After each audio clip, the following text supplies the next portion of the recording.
afternoon with session number 3, which is on the lessons learned from financing approaches for recent nuclear new build and other large infrastructure projects.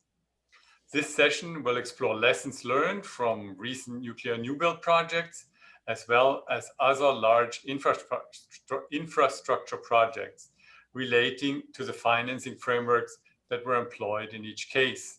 We're thus moving from the theory to the practice.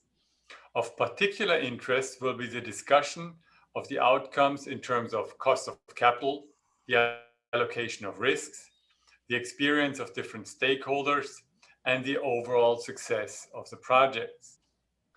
Another key issue is the alignment of incentives, that is, the interaction of different forms of financing with the efficiency of project management during construction and ultimately overnight costs.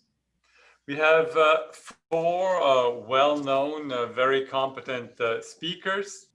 We have Edward Merrow, founder and CEO of Independent Project Analysis, IPA.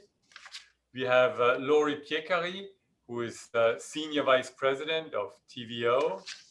We have Raffaele Della Croce, who is Senior Economist at the OECD, Department for Fiscal Affairs. And we have Humphrey Cadu-Hudson, who is the Managing Director for EDF Energy Sizewell C project. With that, I would like to move on towards the first speaker, who is Edward Merrow. Edward, please go ahead. The floor is yours. Thank you very much. And let me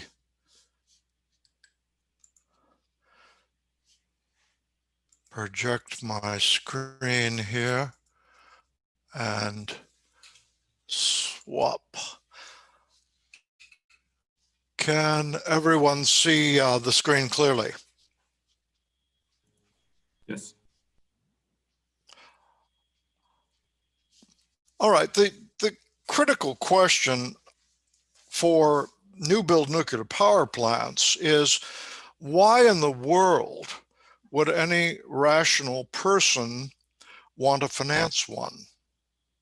I mean, after all, they're extraordinarily problematic projects, and that needs to be wrestled with before we can really talk about what financing arrangements will make sense.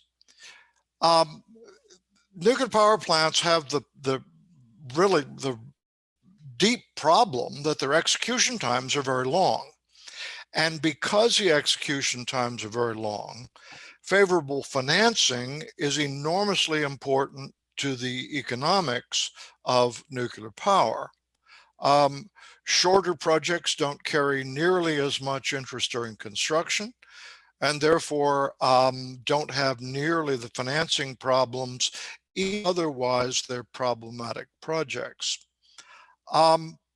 Favorable financing schemes are very dependent, of course, on a project's risk profile. And first and foremost, nuclear power plants belong to a class of projects, mega projects, that have a very poor risk history.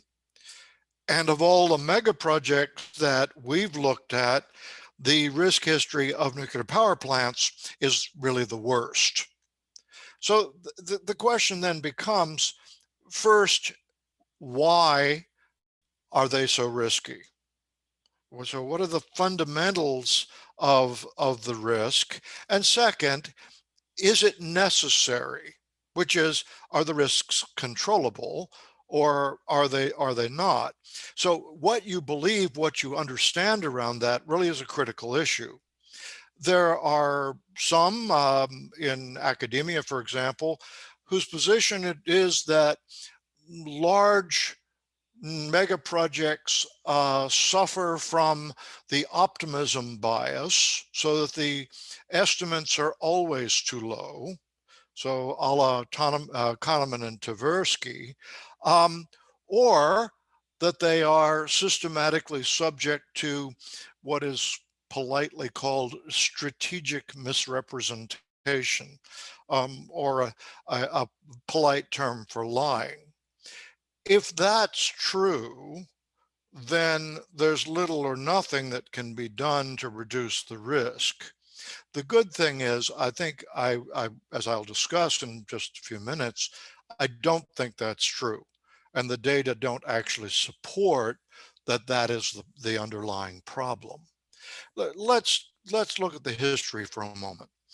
Um, I use rather generous criteria by project terms in whether or not I call a project a success.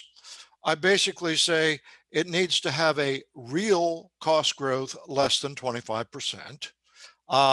By real, I mean it is all effects of inflation, escalation, all effects of currency fluctuations are removed from the calculation. So a 25% overrun is substantial, but most projects are still economic with that sort of overrun. They can't be more than 25% higher than equivalent projects to be called a success, because that really does then undermine the competitiveness of the firm that on the investors in the project. It can't slip its execution schedule for more than 25%, which means for a project, a nuclear power plant project, it can't be more than about a year and a half to 2 years late. And finally, it has to work. So let's look at the history. First, let me start with small projects, things under $500 million US. Their success rate is just over 60% by these criteria. When we move to multi-billion-dollar projects, that success rate drops to about 35%. So it almost goes in half. If I look at large offshore oil and gas projects and large onshore projects as well, they go to a little over 20% in terms of success. And then we have new build nuclear power projects, and they're at just under 10% as projects. So that's a pretty problematic history. So the question then is, can we understand systematically why we've gotten this performance? And I think it's relatively straightforward. First, there are a set of basic requirements to reduce risk. The first is that the project be effectively shaped. And in fact, I would argue, along with many others, that the financing scheme for a project is actually an integral part of the shaping exercise for the project. But shaping fundamentally means that the allocation of project benefits and costs is configured in a way that is stable. Now, this is sometimes called alignment of the stakeholders, but what it really is allocation of costs and benefits. If that configuration is not stable, then what happens is the deal starts to fall apart, usually sometime in the front end, but sometimes during the execution of the project as well, which is catastrophic to the ability to actually manage the project. That's job one. Second, the basic technical data have to be stable. So they have to not only be established, but they have to be stable. The early decades of nuclear power, of the light water reactor era, were plagued by constant evolution in the designs. This had to do a lot with how the regulators approached the problem. As they discovered things, they moved those design changes immediately into projects, many of which were already deep into construction. That certainly aided and abetted what were already significant problems with many of those projects. Today, we're in a better regime. We have reasonably stable basic data, reasonably stable design, and that problem for standard design light water reactors is largely off the table. The third element is, and this is the one that is probably overlooked more than any other. Successful mega projects require strong owner teams. They require owner teams that are cross-functional, that represent all of the needed skills for a large complex project. And in this area, this is hard to find.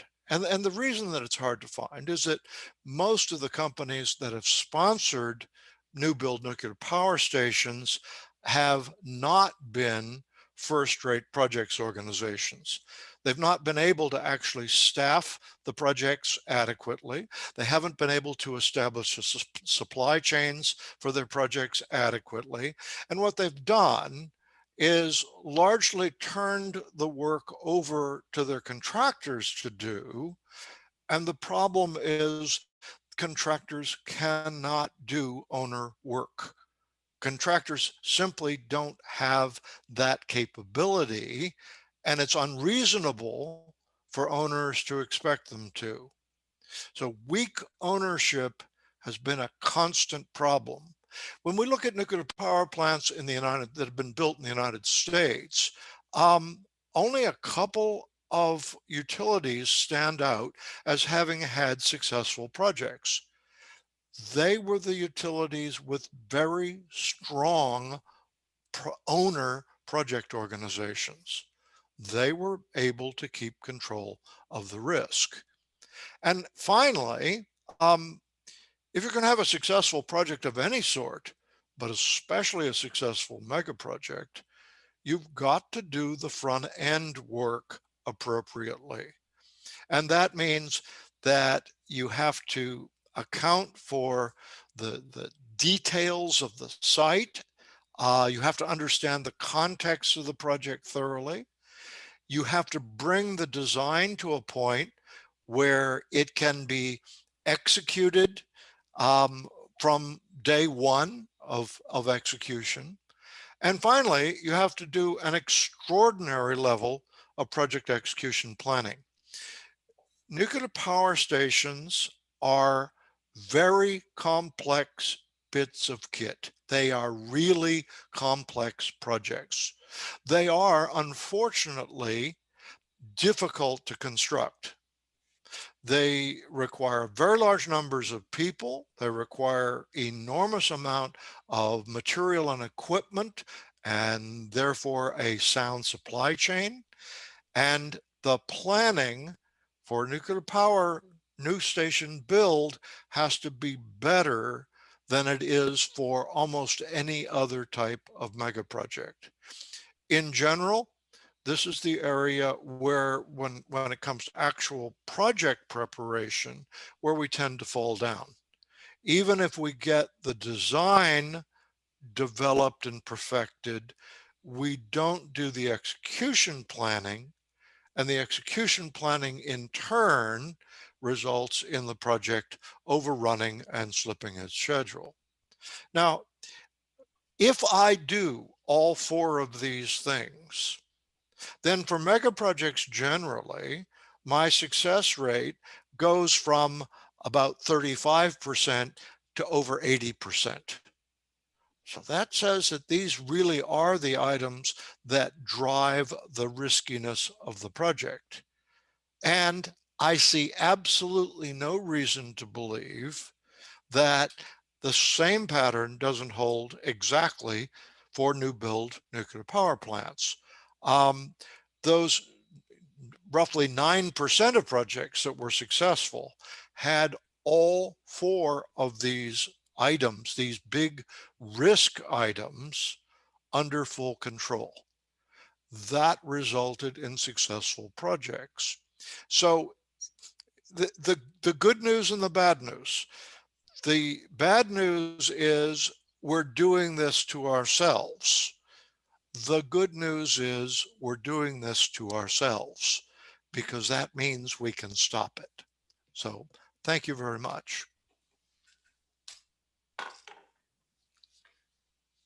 Thank you, Ed. I'm sure we will come back to some of the notions that you mentioned in the question and answer session. I'll already venture a question that I'll ask if nobody else does. What's the link with financing? Do we have financing structures that would sort of advance or help along these 4 criteria that you mentioned?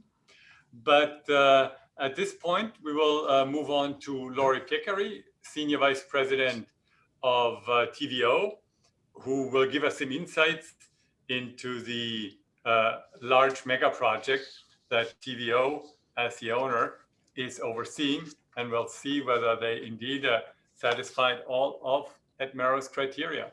Laurie, the floor is yours. Thank you very much, John, and hello to everybody. Good afternoon. It's my pleasure to present kind of a TVO story, and especially on kind of a financing story. I have a sort of short overview. I don't go my slides in very detail, but it's important to everybody understand which kind of company we are. We are a bit of a special company, and we have this sort of special operating model called Mankala, and go through very quickly that part.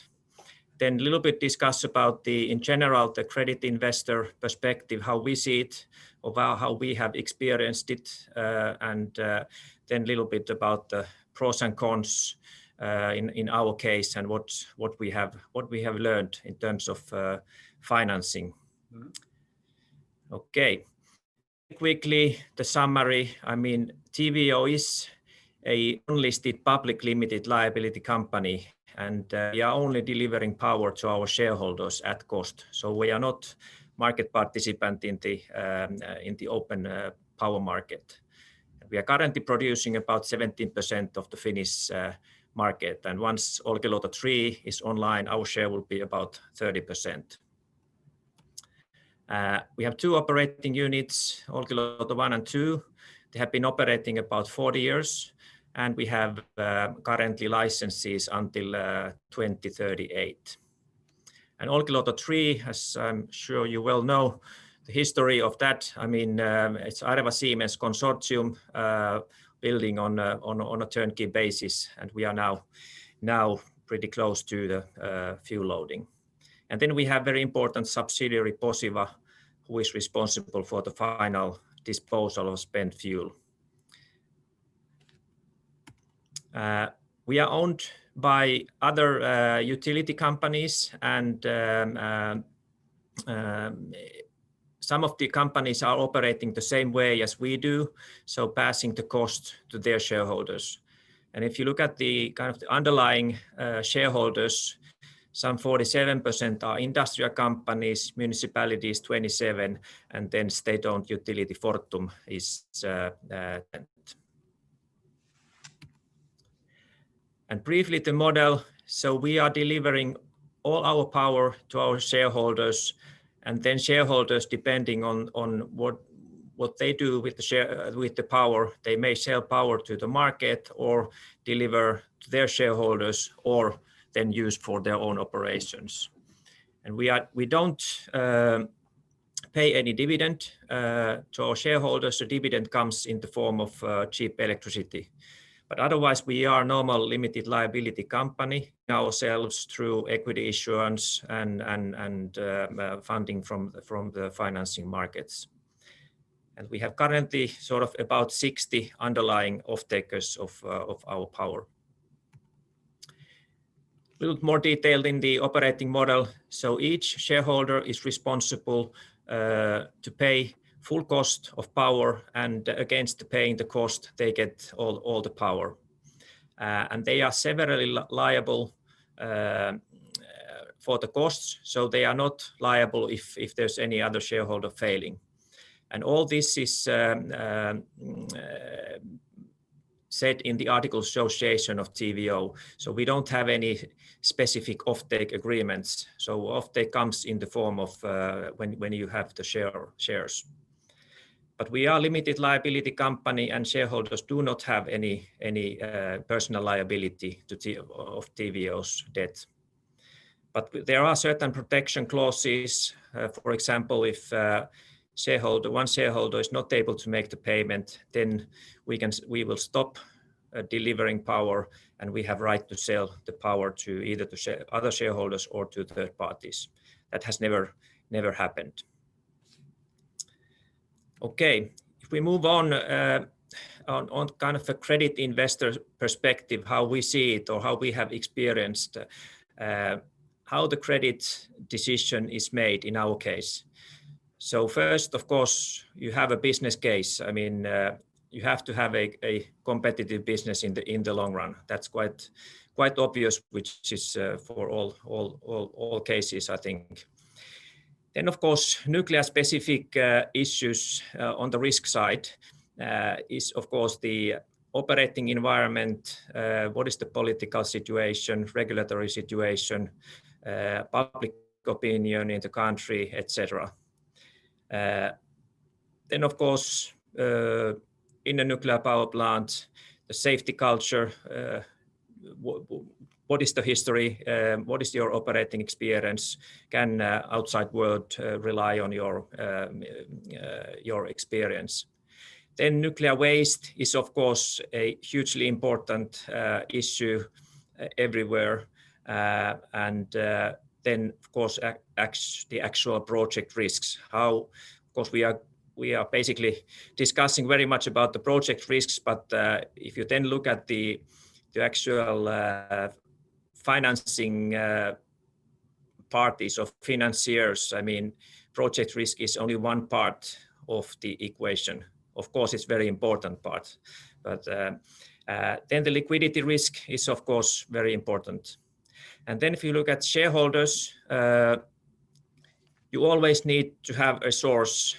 What if some support is needed during the project, and what is the availability of funds in case of a problem? And if we look at these on sort of like a TVO's case, first kind of a business case, of course, due to the cost cover structure, traditional ratios are not really important. But then we are, in the end, kind of a low cost CO2-free producer on the base load, kind of a base load producer, and we will be about 30% of the market, Finnish market, once OL3 is in operation. This, of course, gives a kind of a long-term view if you believe that climate change is true, and if you believe that CO2 emissions you need to reduce. So this gives kind of a long-term view. Then on risk management side, of course, in Finland, we have very strong public support. Political environment has been always very stable, and the regulator is very reliable and well known. We also have excellent track record of the two units, 40 years of operation, and one of the only countries we have the solution for the waste. And as we are currently already constructing the final repository, so people can see that there is a solution. Then the actual project, of course, we have faced very many difficulties and huge delays, but we have very strong turnkey contract, and that is, of course, something which is supporting us. Then our liquidity, financial liquidity has always been good, and we have taken care of that. That gives sort of, from the financier's point of view, we are always on the safe side. And then our shareholders, they have always shown that they are able to provide additional capital if needed. And during this sort of long delay and additional costs, we have always been able to show that shareholders are there on backing us. And then the whole operating principle that it is a lifetime offtake, which is of course beneficial from the risk point of view. We then look at a little bit about the pros and cons, just some of them from the shareholders' point of view. Of course, in this structure, also sort of smaller companies or utilities can invest, because you can, with the small share, you get the same benefits as the bigger one. Of course, you bear the risk as well. Risk is shared with many parties. In our case, effectively with 60 players. And due to this structure, we have relatively low equity ratio requirement. So our funding is based on the sort of on a covenant of 25% equity ratio. And that is, of course, if you think about the average weighted cost of capital, it is if you have more debt, which at least in our case has been relatively cheap, so it leaves some room for shareholders to get their return. Then the structure that we have on the funding side, that we have a lot of shareholder loans, which are deeply subordinated. It's very flexible way to add equity or then to reduce equity when that time comes sometime later. And the benefit of this sort of shareholder loans is that these hybrid loans, as they come from the strategic owners, you get 100% equity treatment from the rating agencies and banks. Okay, there are some negative issues on this business model, and this does not really work for a single investment, because the whole idea is that all other assets are in play. So you need other valuable assets to get the benefit of this Mankala structure. And then from shareholders' point of view, it also of course means that in the worst case, shareholders will put other assets in the company at risk. Then briefly, just the capital structure. Original, back in 2003, we had this sort of problem with connection somewhere. Oops. Sorry, can you hear me?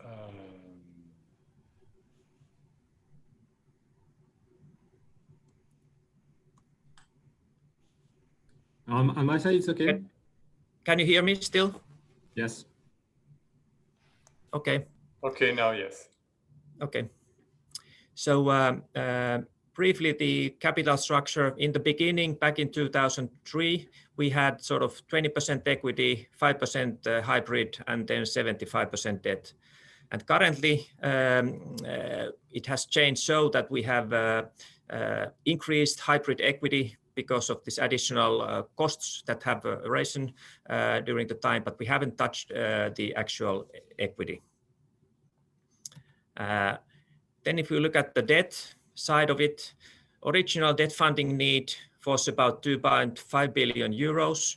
And the original package was consisting of kind of ECA financing, maybe sort of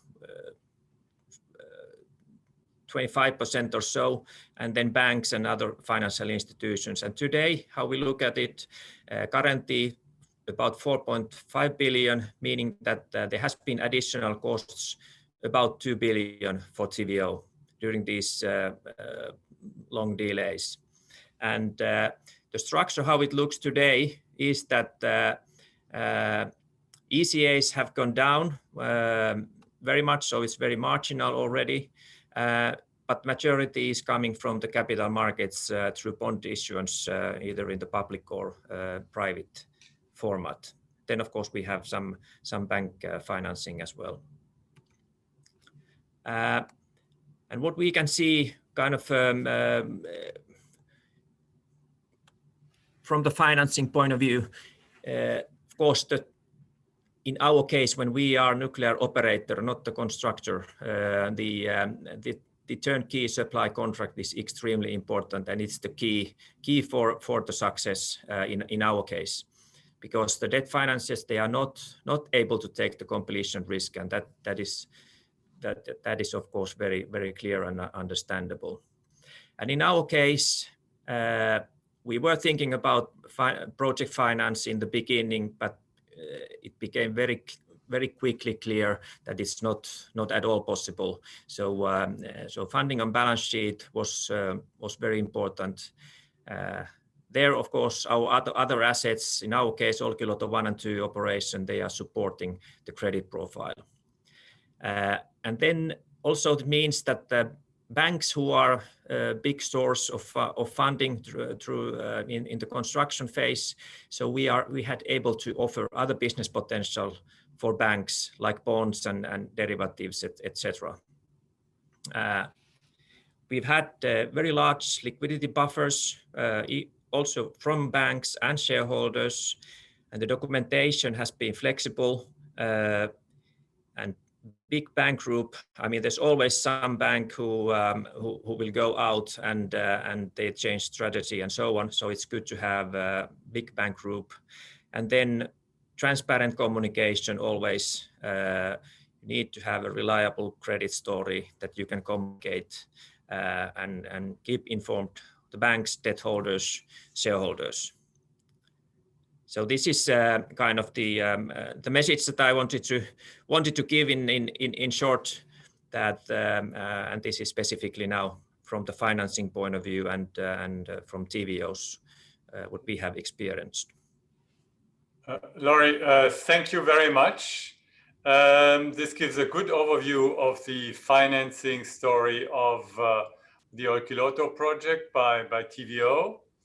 I have one follow-up question, which I don't usually do, but I think this can be handled quickly.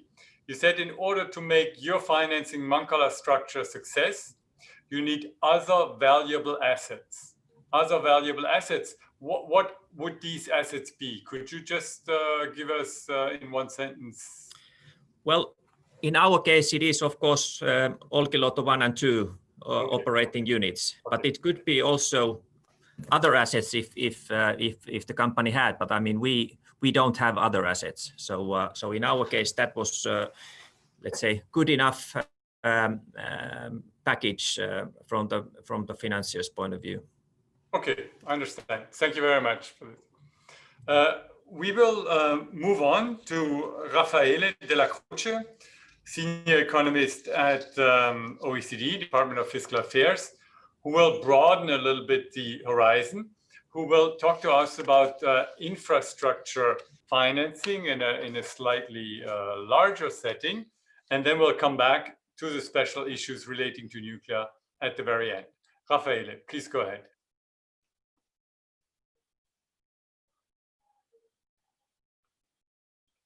Raffaele, is your micro on? Sorry. Can you hear me now? Yes, now I can hear you. Very good. Thank you, Jan. Thank you very much for the opportunity of speaking today. My focus of my slides is on low carbon infrastructure and the role of institutional investors. So I'm not focusing on nuclear projects, although I'll make comments related to that, in particular to mega projects, in light of the trends that we've been analyzing and been observing over the last years in financial markets for infrastructure. So I won't present all the slides for the sake of time. Also not to repeat some of the interesting discussion we had yesterday already, but slides will be available, and then available for questions, of course. So I'll touch upon 4 points. The introduction to give a context of the work and the angle to which we look at the low carbon infrastructure and the importance, the role of institutional investors. Second would be financing infrastructure, giving a framework of analysis, which is related to the cost of capital, of course, but the elements to get there. And then the role of institutional investors. How do they fit in this financing of infrastructure? What are the issues that we currently see in the way the market is structured? Based on empirical analysis, to give some figures, and then conclusion, some ideas about the way forward and where we are, what we're doing.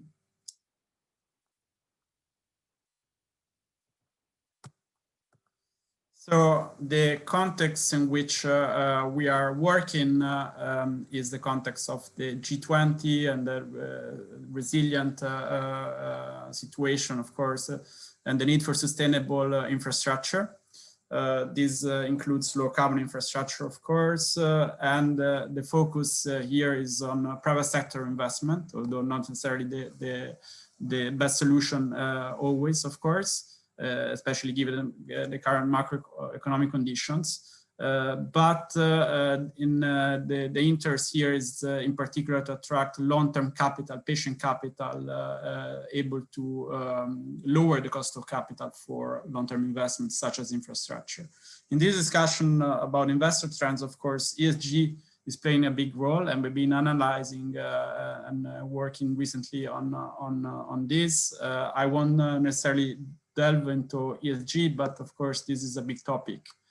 And this is one of the ESG, one of the reasons why infrastructure is getting even more momentum. The others are the social pressure from the public in general, the bottlenecks in developing countries and the maintenance issues in advanced countries, the renovation of infrastructure.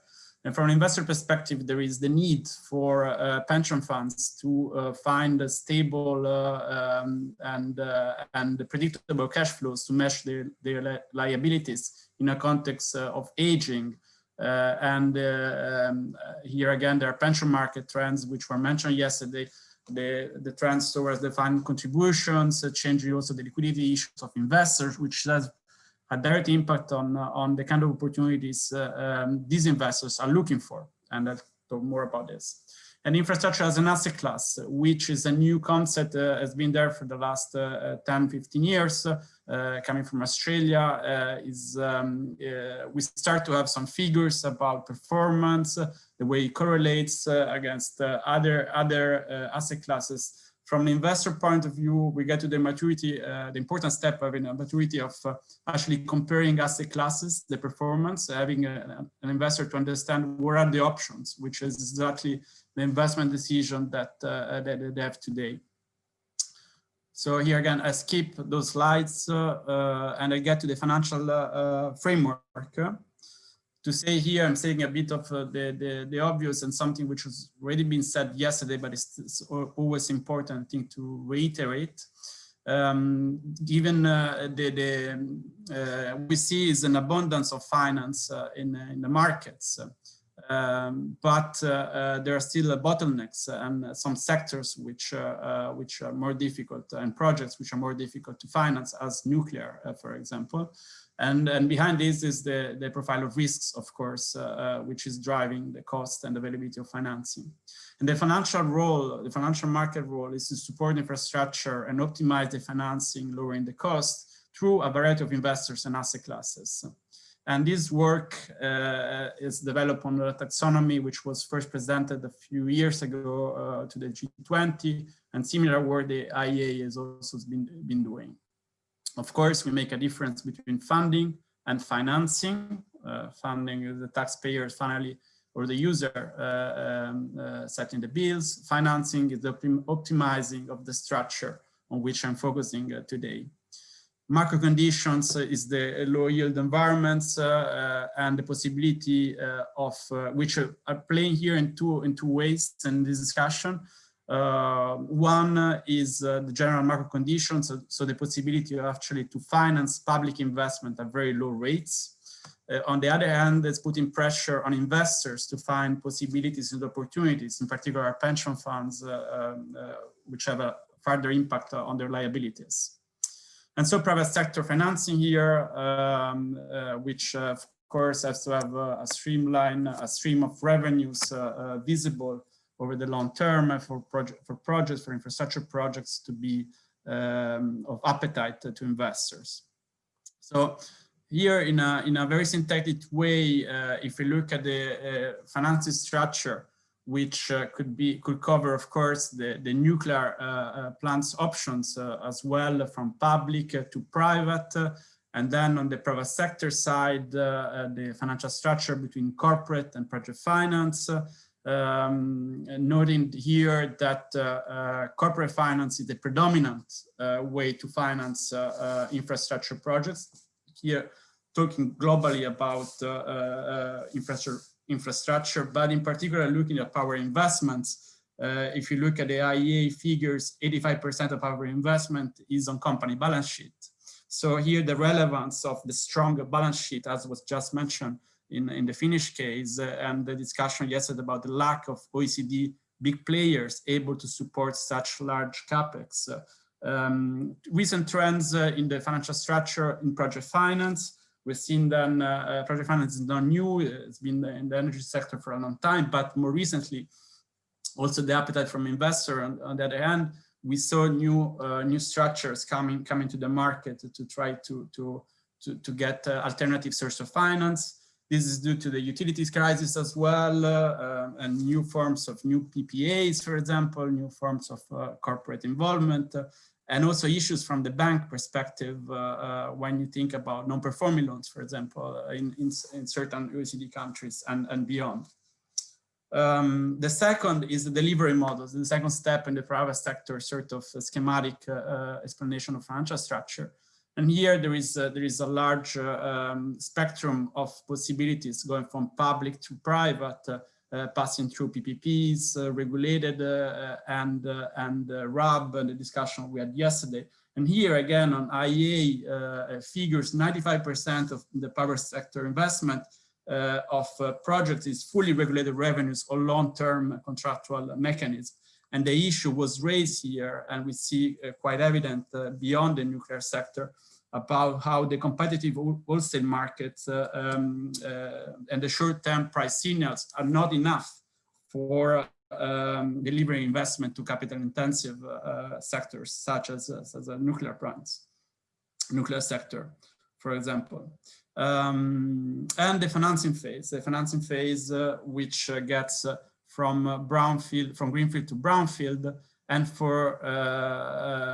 and here is represented on this graph where we can see that there is also the financial structure is not fixed; it can be actually changing over time, and with a lower profile of the risk, with the project getting from construction to operation in the ramp-up period, there is a refinancing potential which is clearly there, and that's been taken by the market over the last years. If you see the volumes in the market, the M&A on the equity side and refinancing on the debt side are the bigger volume in financing of infrastructure that we see from institutional investors. So what is the role of institutional investors thinking about pension funds, insurers, and sovereign wealth funds? It depends on the way they access these infrastructure projects. And here again, there are different ways given the structure that I just went through. Could be debt, could be equity. The type of investors, of course, a different consideration about liquidity, constraints, regulation, advanced countries versus developing countries, all that. To this, you add a ESG sort of discussion, which is now very, very hot topic. And then again, that is a major driver of investment in low carbon infrastructure these days. So if we look at one part of this market, the private sector, the private and listed market, the equity market, that is the development that we've seen over the last 20 years, which is pretty much the period under which the market has developed in a mature market. So in terms of fundraising, a very high sort of increase and growth. The problem here is that there is a lot of dry power in these figures, which means a lot of this fundraise money is not being invested. And here the problem, there is a bottleneck and a mismatch between what investors are looking for and the opportunities provided in the market to them. If we look at this, this is based on recent work from OECD Environment Directorate, trying to measure based on microdata what is happening, and it's difficult to read these slides, but I won't spend too much, but just a few key points, because he is trying to picture what I just said in a few slides in one slide only. Looking at the way the flows goes from investors to green infrastructure, in this case, counting for 300 billion, which is including mainly renewables, hydro, I think railways were included, and making 3 points here, which go back to what I was saying. The first one is that really the majority of the flows are in the brownfield phase, in the operational phase, up to, depending on the sector, between 60 to 90%. The second point is that there is a difference between asset owners and asset manager. And clearly that is, there are different several points to be made, but the first one is clearly liquidity, clearly a constraint for several investors. And the third point is about this big market that they see is split between listed sort of investment, equity investment, and unlisted one, with listed being the major chunk of the total. So I get to my conclusions, which are in terms of looking at the way infrastructure is financed these days, and in particular the initiative trying to attract, including the G20, which we've been part for a long time, trying to attract and include the institutional investors in infrastructure. We cannot say that this is a success, and probably we are still looking for the right model. But in order to look for the right model, we need to start with the right understanding of where investors are coming from and what are the opportunities I need to provide to them. So I mentioned, for example, the difference between debt and equity solutions. Yesterday, there were good comments about the importance of having an investment grade market and financial structure for debt investment. So the triple B plus A minus of debt investors, which could be green bonds or not, adding to this the ESG sort of taxonomy issue here. But having all this in consideration is important first for a debt market in that sense, and then for an equity as well, because of course the mixed capital structure is then optimizing the final cost of capital. And this goes with the discussion about RAB and PPPs, which I want, was not the focus of my presentation. And so here, what we see is a flurry of potential new models from investors, pooling investor capital in equity sort of platforms, unlisted funds, government-led seed equity, to which investors are adding their stakes, utilities partnering with construction companies, and in the debt side, on the debt side, also banks operating with long-term capital, providing the expertise, while the long-term investor will provide the patient capital. And here we're talking more about secondary markets in the debt case, and several vehicles on the listed and mainly on the unlisted market as well. So in order to consider all, of course, these solutions, these options, the starting point are all the discussion we had yesterday mainly about the energy reforms in the first place, and the market structure that we want. Financial consideration come then after that, and of course need to be taken into account. A major here point that goes across infrastructure investment decisions also in energy is the role of private sector that will come in financing of infrastructure for a price. And so the higher costs that we normally get from the private sector have to be repaid by higher efficiency, of course.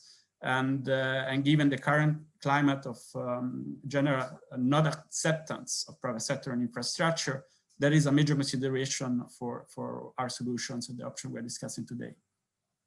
So with this, I'll stop. Thank you.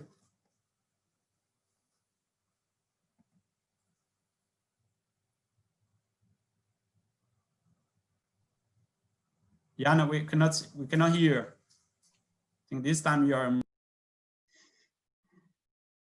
Thank you.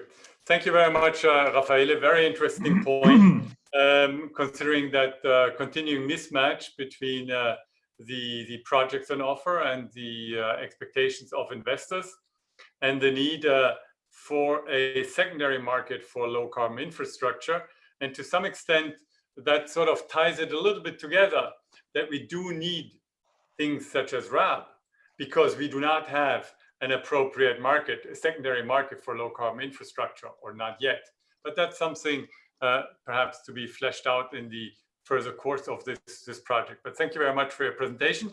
We're moving on as time is also advancing. And the concluding speaker in this panel will be Humphrey Cadu-Hudson, Managing Director of Sizewell C. And we look very much forward to what he will tell us about the financing structure there. Humphrey, the floor is yours. Thank you very much. And I'm going to take you through a bit of a story about Hinkley Point first and how we financed it. And then I'll conclude a little bit on what we intend to do on Sizewell. And the first thing I'd say about Hinkley Point is, if you're interested, look up on a Google search or something like that, and look at the photographs, because you'll see the recent photographs. The construction is going very well, and I would say an extraordinary effort by the team, despite the huge difficulties the COVID shutdown has caused. They've managed to keep the project's critical path running, even if the bulk construction is needing a lot of catch up at the moment. But a tremendous effort, and if you look at the photographs, you can see that plant rapidly coming out of the ground. I mean, the original story of Hinkley Point, interestingly, it was back in the 80s when it was going to be a copy of Sizewell B, where they were projecting a significant cost reduction, but because of the privatization of the industry, the impact of that on the cost of capital for the company that was promoting it and the dash for gas, that project was abandoned. Our story for Hinkley started in 2007 and 8 with the acquisition of land at Wilver, interestingly, and on the Isle of Anglesey, and the purchase of British Energy. At the time, EDF had a much stronger balance sheet than it has today, and was, alongside the purchase of British Energy, was looking at building funding for EPR in the UK. Through 2008, the year which was the focus of the acquisition of British Energy, a lot of things changed. The first is the financial markets changed dramatically, I'd say, and that change had a long-term mark on the world that we sit in. And at the same time, the power markets in the UK were drifting down to lower and lower points, really driven by the fact that the UK power market is a short-term marginal cost market, which is trying to find the lowest cost of production each half hour. And in that world, traditionally we've been competing coal against gas, but the more low carbon generation it gets put on the system with subsidy, the more you have a tendency down to zero or even negative, given the marginal cost of production is the subsidy. And the other thing that we saw in that period was the first of a kind construction problems coming out of AP1000 EPR projects out of Olkiluoto and Flamanville for the EPR. So that began to change the backdrop for how we were going to finance it all. And the first thing we had to deal with is that as I said, the power market set up to identify short-term marginal costs could never support the construction of nuclear new build or any assets, because once you've started subsidizing one part of the market, you get trapped into doing that for then on. That led us to think about how to set out competition for the long-term marginal cost of production, which is represented by long-term contracts. And in turn, that led to us putting forward the contract for difference, which was picked up by the Liberal Democrat Conservative coalition at the time as a way of funding offshore wind, which Ed Davey, who was the Secretary of State, wanted, but the Treasury were not quite so keen on. That led to a delay on Hinkley as the contract for difference was moved from our focus that we'd started on nuclear to the offshore wind industry. And after that had kicked off, we recommenced looking at the contract for difference for Hinkley and came to a deal at £92.5 per megawatt hour against a backdrop of £150 to £160 per megawatt hour for the first round of the offshore wind. I'll come back onto that cost because it's the makeup of it is very important. Through this period, EDF's balance sheet, as I've mentioned, weakened, and we began to look at a structure that could get the Hinkley Point debt off EDF's balance sheet, either in part or in whole. And a key part of that was a debt guarantee wrap that we started discussing with the UK Treasury with the division IUK, what we call the IUK guarantee, that was intended to be a wrap around standard bond issues to be the core financing. And at the same time, we did a wide review and lots of discussions about equity and potential equity investors. Through to 2016, a number of factors began to dominate our thinking. Treasury, constrained by state aid rules, assessed the risk of their wrap on a market basis and concluded finally that a lot of contingent equity would be required and introduced a condition that net borrowing or the opening up of risk for Treasury on their guarantee couldn't happen until Flamanville and Taisham were operating successfully. The discussions with the many potential equity investors showed us that the risk-reward profile was outside of a liquid market, and as a result, we wouldn't be able to put together the debt financing, equity financing in the way we had envisaged if you take that together with the contingent equity required by the Treasury. And that the only sufficiently liquid or interested part of the market was industrial players. And in the end, we partnered with CGN as a way of reducing the impact on EDF. I set out this very brief history of how we ended up financing Hinkley because I think it's really important that we think through the lessons that stand behind it. And if you forgive me slightly going back through some of that again, the first thing is the power market is not capable of supporting financing, particularly as you transition from fossil fuel to low carbon. You're faced with low marginal cost, long term assets, and that there isn't a way to make a short-term power market function to support that sort of investment. So you have to have some framework that you agree with government to support that particular side, the revenue side of your project. The second point I'd say is that the cost of nuclear to the consumer is dominated by the cost of finance. And if we look inside the £92.5 per megawatt hour price that we agreed Hinkley on, only £12 per megawatt hour represents the cash cost of construction.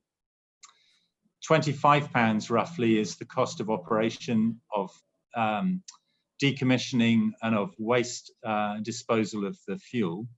And £55 roughly is the cost of finance, of which £35 is the risk premium above the, what you can say is the lowest risk regulated asset base type investment. So the perceived cost of the risk of construction is 3 times the cash cost of construction.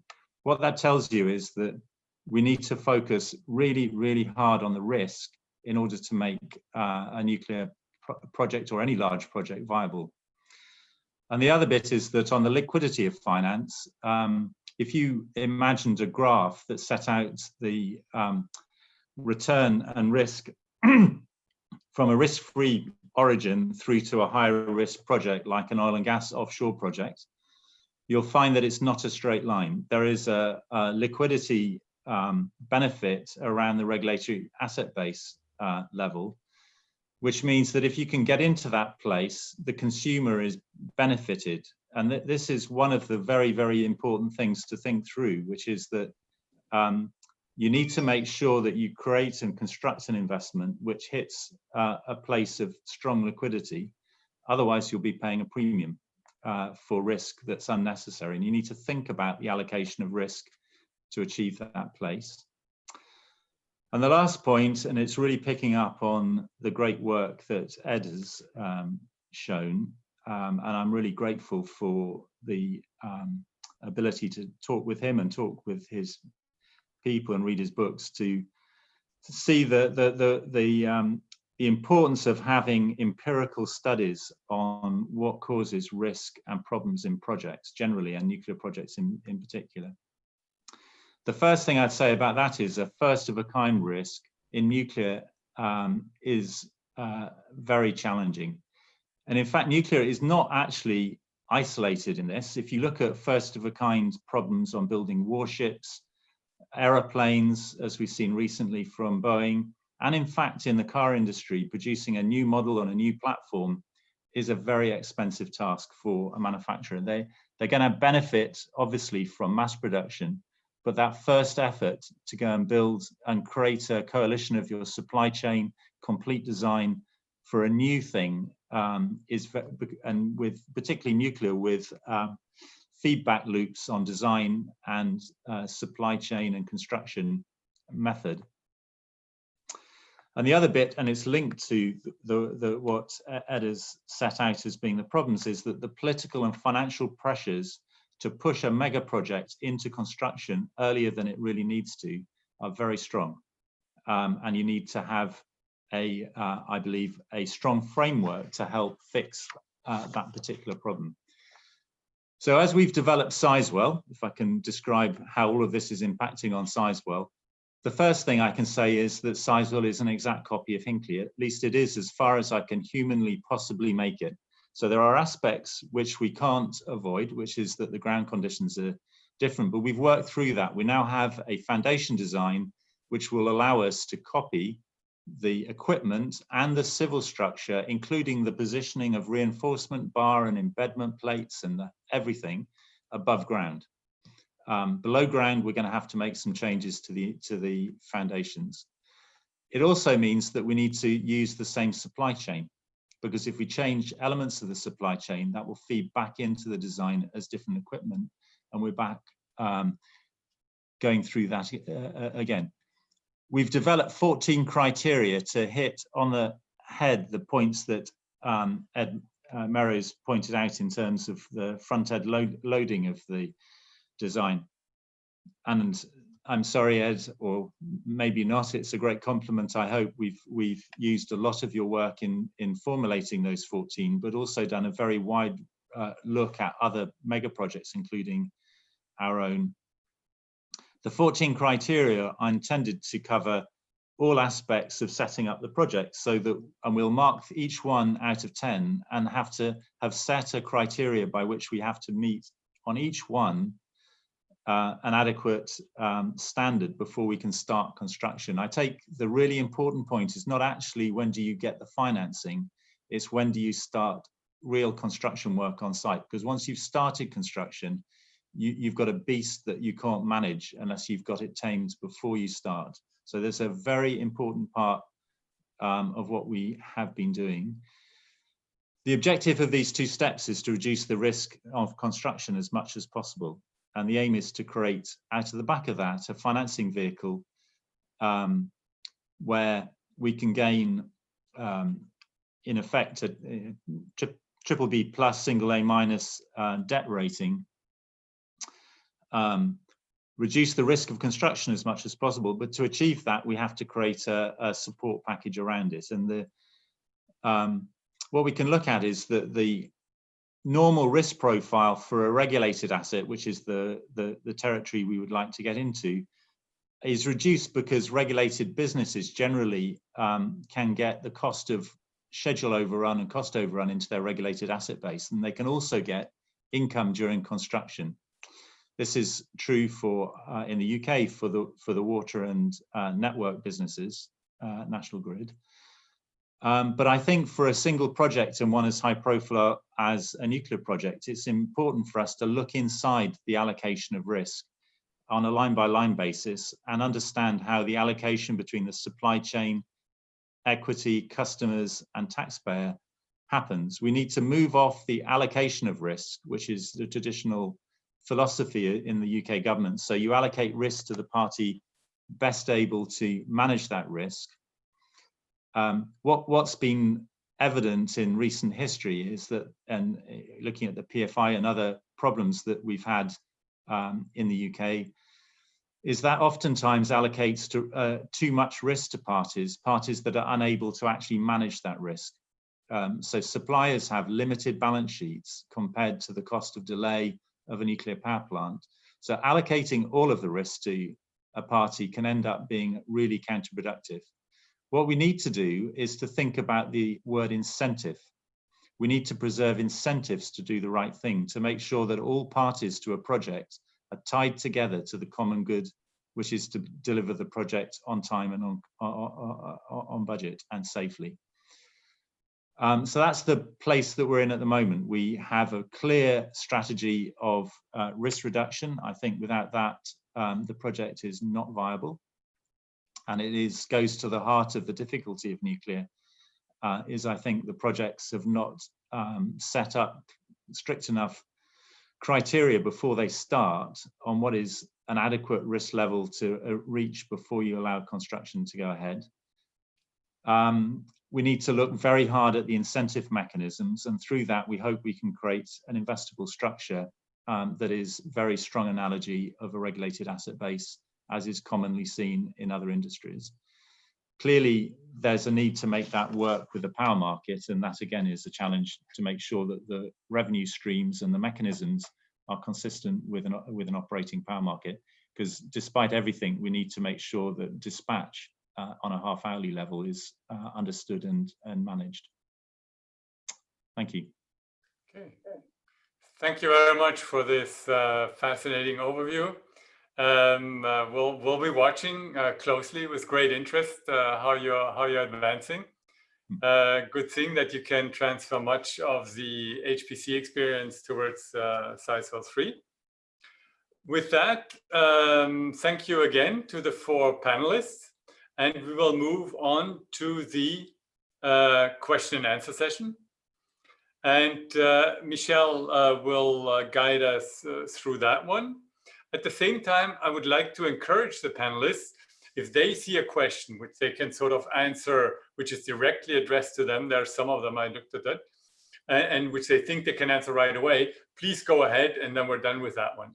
But if that's not the case, we'll look at the most interesting of the questions that have arrived. And Michelle, please go ahead and pose them to the panelists.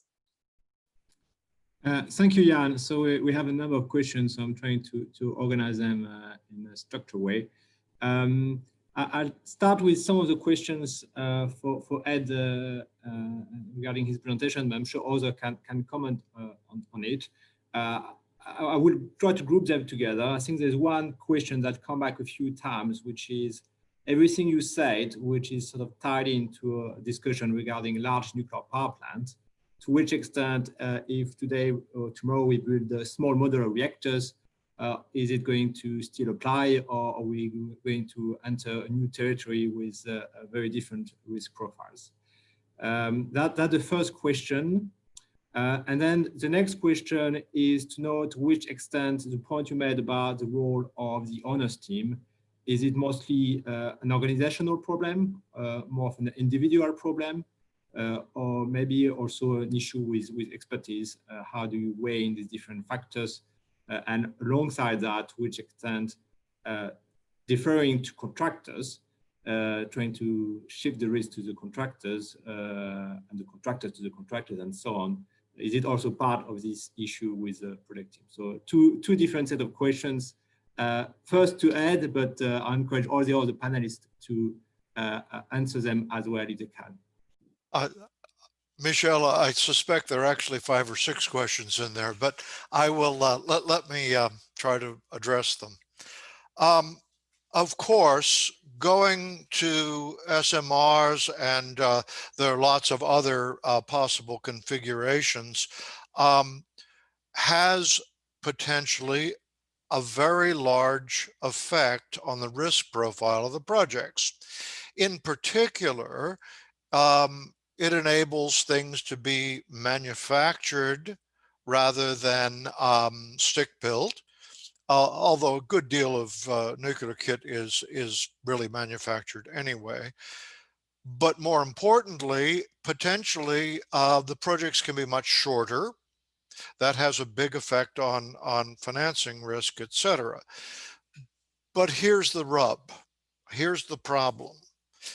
It will take years to get the designs perfected through the regulatory hurdles and ready to implement. So while I'm absolutely ready to agree that there's potential there, I don't think there's short-term potential there. In other words, I think it will take quite a while to actually do. Next question around the owner team. This is really a problem of the incentives of the owner organizations. Most of the owner organizations historically have been power utilities. I'd love TVO's arrangement because it's really quite a different kind of arrangement, which enables a lot of the financing to be against balance sheet. But most utilities are rate-based, and I'll never forget asking the CEO of a major utility here, why no interest in nuclear power plants? And his answer was immediate. He says, because there's only one way I could possibly lose my pension, building a nuclear power plant. Well, that, and their own history of projects was bad enough so that that was an entirely rational response. Now, let me add one more thing that you mentioned at the end, which I think is going to be a big problem. The EPC industry, the contractor industry around the world, is progressively risk averse. They are not making any money. They are quite fragile as organizations, and they are because they have, in effect, no equity at all.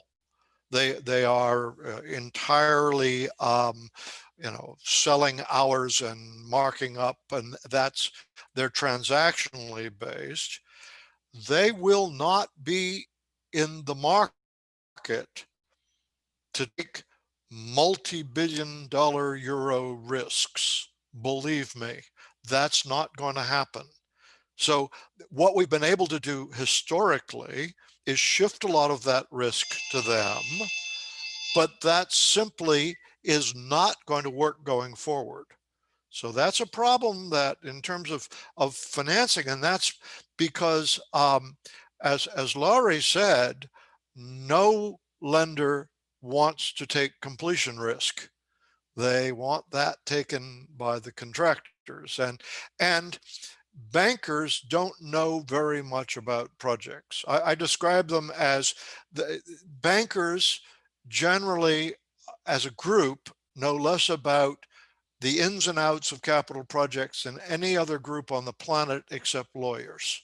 So it's important that they actually understand what generates risk if we're going to get the premiums out of financing.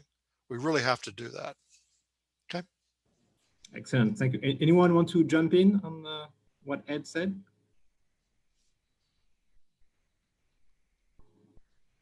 No specific interest. Jan, are you saying something?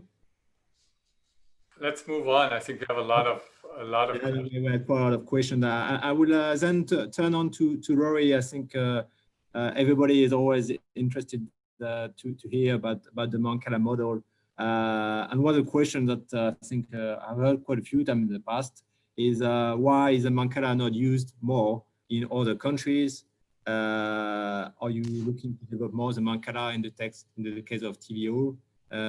What are your perspectives on this? Well, thank you. Well, it's tough to say why it's not used elsewhere, but I mean, of course, we have a long history on this model, and it started from very small businesses, and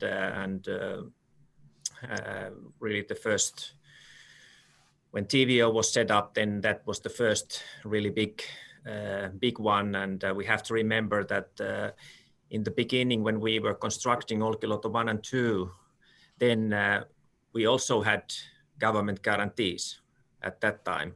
So you can't sort of, as we tried to explain, that the Mancala model doesn't help if you don't have other assets supporting the project. So so that's why it's kind of a long-term.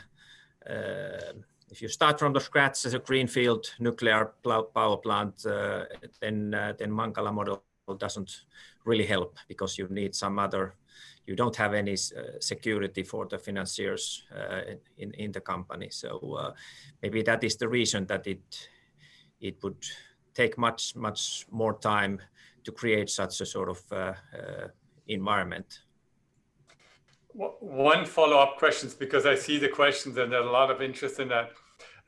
To which extent is the industrial structure of Finland, with a lot of large baseload demand, is that you could say, no, we could also provide Mancala in a very volatile market, I don't know, in other countries?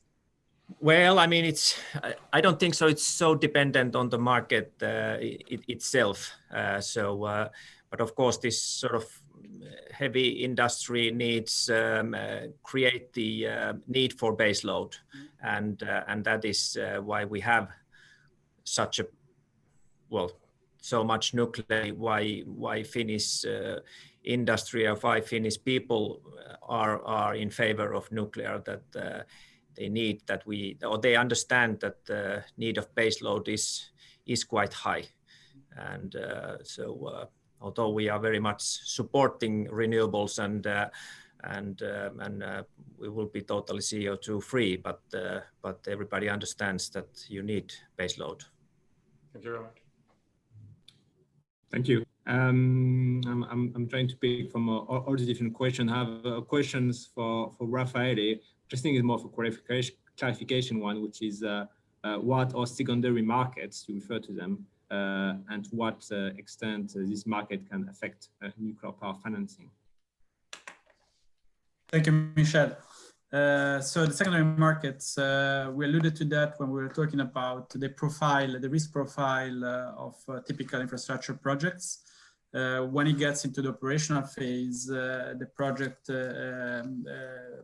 can lower the risk, basically. You don't have any more the construction risk, the ramp up risk, so you can test the use of the asset as well. And given the lower risk profile, the financial structure can change. So you can increase the portion of debt in your total capital structure, and that lower the total cost. So optimize in a way the financing and lower the cost. And of course, to have this development of secondary markets, you have on one side, you need to have the vehicles, the instruments to channel the financing. And that is, there is a set of potential vehicles, bonds on the debt side, listed equity vehicles, yieldcos on the equity side, for example. You market that needs to support this. So the RAB model, as Jan was mentioning, is also a way to develop this kind of market. The water sector in the UK is a good example with criticism which were made to the system. But of course, the big issue is the construction risk in nuclear plants, so it needs to be adapted and considered. There is also a question on cultural identity. I don't know exactly what he's referring to, but I would take, yes, it does make a difference when thinking about national solutions and national acceptance. If you just think acceptance of nuclear energy, how that is different from one country to another, or to the role of private sector. Again, very different sort of beliefs, experiences, driving energy and the financial regulation, and finally the options that we're discussing today. There is one last point on question was made on hybrid capital. I don't know if I was referring to my presentation or what I was saying, but from hybrid capital, it can be related to financial structure, to the efforts from the policy efforts to bridge this gap between investor appetite and investment opportunities through blended finance, a sort of mezzanine capital between sitting between equity and debt, first loss position, guarantees, etc., very much trying to bridge in this gap and optimizing the financial solutions. Thank you. There is, I think, tying questions from different persons on political risk, to which how this is weighted when financing a nuclear reactor.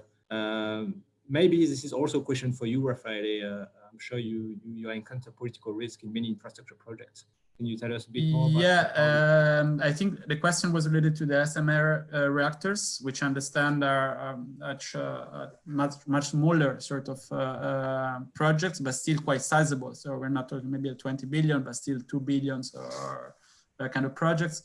From what I understand, I'm not an expert in this, but this is a new and tested technology that we still need to see the first project in the US. And so from an investor perspective, there is still a big risk, which maybe is not the 20 billion, which gets another dimension of the mega here sort of deals, but very much the same consideration would apply with a technology risk added to the fore.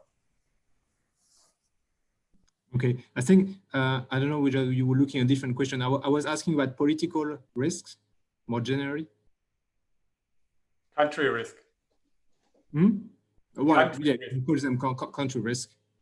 Okay, yes, I was looking, sorry, another one. I think it was the difference between SMR and nuclear plants. Yes, about political risk is very much the name of the game across infrastructure projects, and that is driving the discussion. On one side, there is the need to have long-term sort of contracts, PPP style, to pay for new build, capital intensive, as we just said.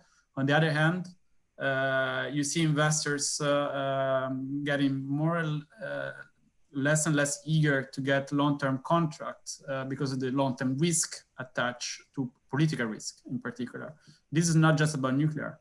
It's a PPPs, which for advanced countries, let's say, have been the mantra of the last 20 years or more, which is not the case anymore in the UK, where this started in a way, and in other countries as well. So and this is across sectors. So there are these two trends clashing.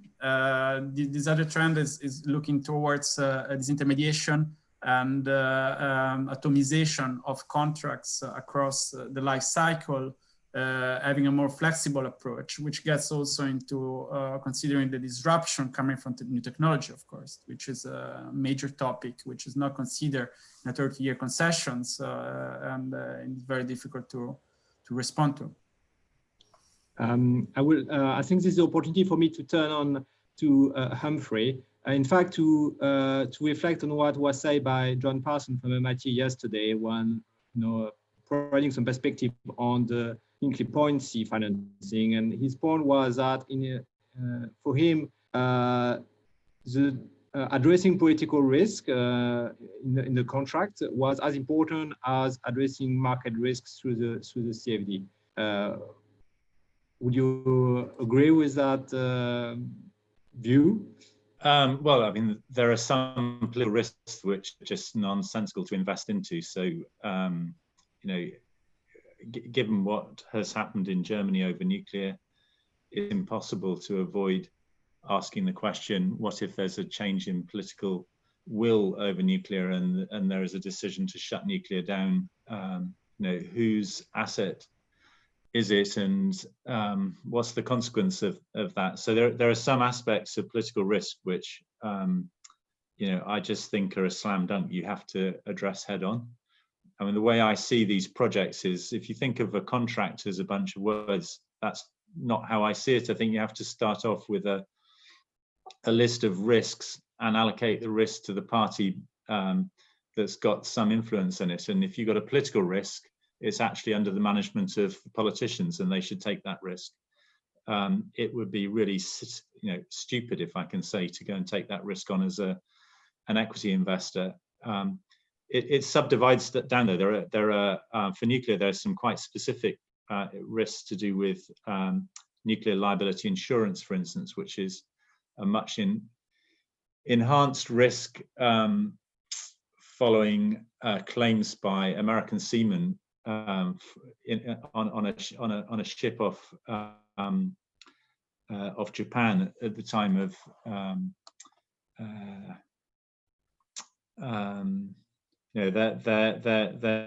their latest problem. So what you need to look into all of the possible big risks and make sure that there is some managed or logical, rational way of addressing that risk. Political risks are part of it, market risks are part of it, as well as all of the construction risks that Ed Merrow was so well explaining. Indeed. Now I also have a couple of questions for you. We might not have time to go through all of them. I will start with one. Do you agree that with the UK Treasury analysis that the nuclear RAB would be scored as balance sheet? And if well, not, it would be cheeky for me to have them on their own balance sheets. So I'm not going to disagree. We did look very hard at it, and I think it is, personally, I think it is a marginal decision they've made, but it is their balance sheet, and I'm fully respectful of that. Okay, I won't tease you too much on that then. And then there was a question which I think is more broader consideration on what's happening within EDF, which is developing for France the EPR2 reactor, looking at cost reduction there as well. And so maybe you want to re-emphasize the rationale into doing a direct copy of Hinkley Point at SSWC versus waiting for the EPR2 that also expected to bring additional cost reductions. I mean, the thing to remember about EPR2 is it's the intended series of 6 in France. So they have an opportunity to, if they go ahead to build a series. In fact, Jean-Marie Levy, I think, has been pretty clear that it needs to be 6, and they're not going to build 1 or 2 of them for good reason. The changes are quite large, and if we were to try and import that into the UK, we'd have to go through a generic design assessment process again. We might end up being first of a kind, because Hinkley has ended up being first of a kind because we've got 20% more wiring equipment. We've put 2 floors on the top, moved walls out by 1 to 2 meters. So there's a lot more kit. So we ended up building a first of a kind. So would the EPR2 get through the UK regulation? That's a question mark. I don't know. We will for sure end up building a first of a kind. And against that, we know we can cut the cost down by at least 20% by making a copy. And above everything, we deal with risk. There's one really, really simple thought I'd put out on it, which is if we make a copy of Hinkley, Hinkley has got the equity holders with an almost unlimited liability to make the machine work. If we make a copy of it at Sizewell, we inherit through that a guarantee on the design. As soon as we start making changes, we don't have a design guarantee. And in finance, a design guarantee, a guarantee that the thing will work, is very important for settling down the financial investors. So we have a really, really simple proposition to reduce risk. It's partly about reducing costs, but it is mainly about reducing risk. And just bear in mind that £92.5 per megawatt hour, £12 is the cash cost of construction, 35 is the cost of risk. So our primary duty is to address risk and ensure that we can be in a liquid part of the market to raise the money. I think this is an excellent place for this. Jan, do you want to say a couple of words? Well, no, just basically to conclude and thank once more all four panelists. Very interesting conclusion, which takes us into wider discussions, and we look forward to work with all of you throughout the development of this project, which will go on basically throughout the year. I think there were some very valuable insights developed. And with that, I will conclude session 3, which was sort of an existing experiences. And now I'll hand over to Michelle, who will chair session 4, which is on the way forward on future financing frameworks. Michelle. Well, thank you, Jan. I will invite speakers from session 4 to switch on the cameras, and conversely, speakers from session 3 to stop the cameras. Excellent. So well, it's my pleasure to have such a distinguished panel for our today. Sorry, I was muted. Here we go. Start by saying that I'm afraid we may miss one speaker, him from Nuclear Electrica in Romania, who might in the end be unavailable. But that's good news for the other speakers. That means that they will have a bit more time to make the remarks. So that's the good news. This session is very much aiming at bringing together the different points we heard over the course of today and yesterday's, and to then look forward at possible financing frameworks for nuclear new build countries. So to that end, we have together a group of representatives from countries and utilities that are actively thinking about new projects and financing frameworks to build them. In particular, a key aim for us will be to highlight key decision criteria behind different financing frameworks that are currently under discussion, as well as the key challenges that future projects will need to address. So for that, I'd like to introduce the panel. So we'll have start with Stephen Speed, who is Director for Nuclear at BEIS in the UK. This will be followed by Pete Cubin, who is the Head of Corporate Strategy at ČEZ, ČEZ being the large nuclear utility in the Czech Republic. Then we will hear from Jean Ben Said, who is Managing Director at FinInfra, which is a unit within the French Treasury looking at a public-private partnership for large infrastructure projects, and we'll be hearing indeed about this EPR2 project in France. And the closing argument will go to Tim Stone, who is the chairman of the Nuclear Industry Association in the UK. So with that, the four panelists can extend a bit remarks to 50 minutes. If they want to keep to 10 minutes, that's fine as well. And I will start with no further ado with Stephen Speed. Stefan, you have the floor, and I understand you won't be using slides.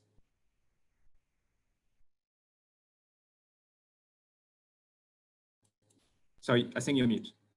I'm on mute. How's that? Can you hear me now? Yes, thank you. Great. Well, good afternoon, Michelle, and good afternoon to everybody on the call, to my fellow panelists. Delighted to participate in this workshop on behalf of the UK government, and like to thank you and IFNEC for organising this virtual workshop, despite all the difficulties presented by the pandemic. And it's a great shame we're not able to be in Warsaw in person. I hope to have that opportunity in the future. So I am Stephen Speed, Director of Nuclear at the Department for Business, Energy and Industrial Strategy. My areas of responsibility cover new nuclear financing, new nuclear more generally, advanced nuclear innovation, radioactive waste management and decommissioning, and nuclear generation policy. So quite a lot in there.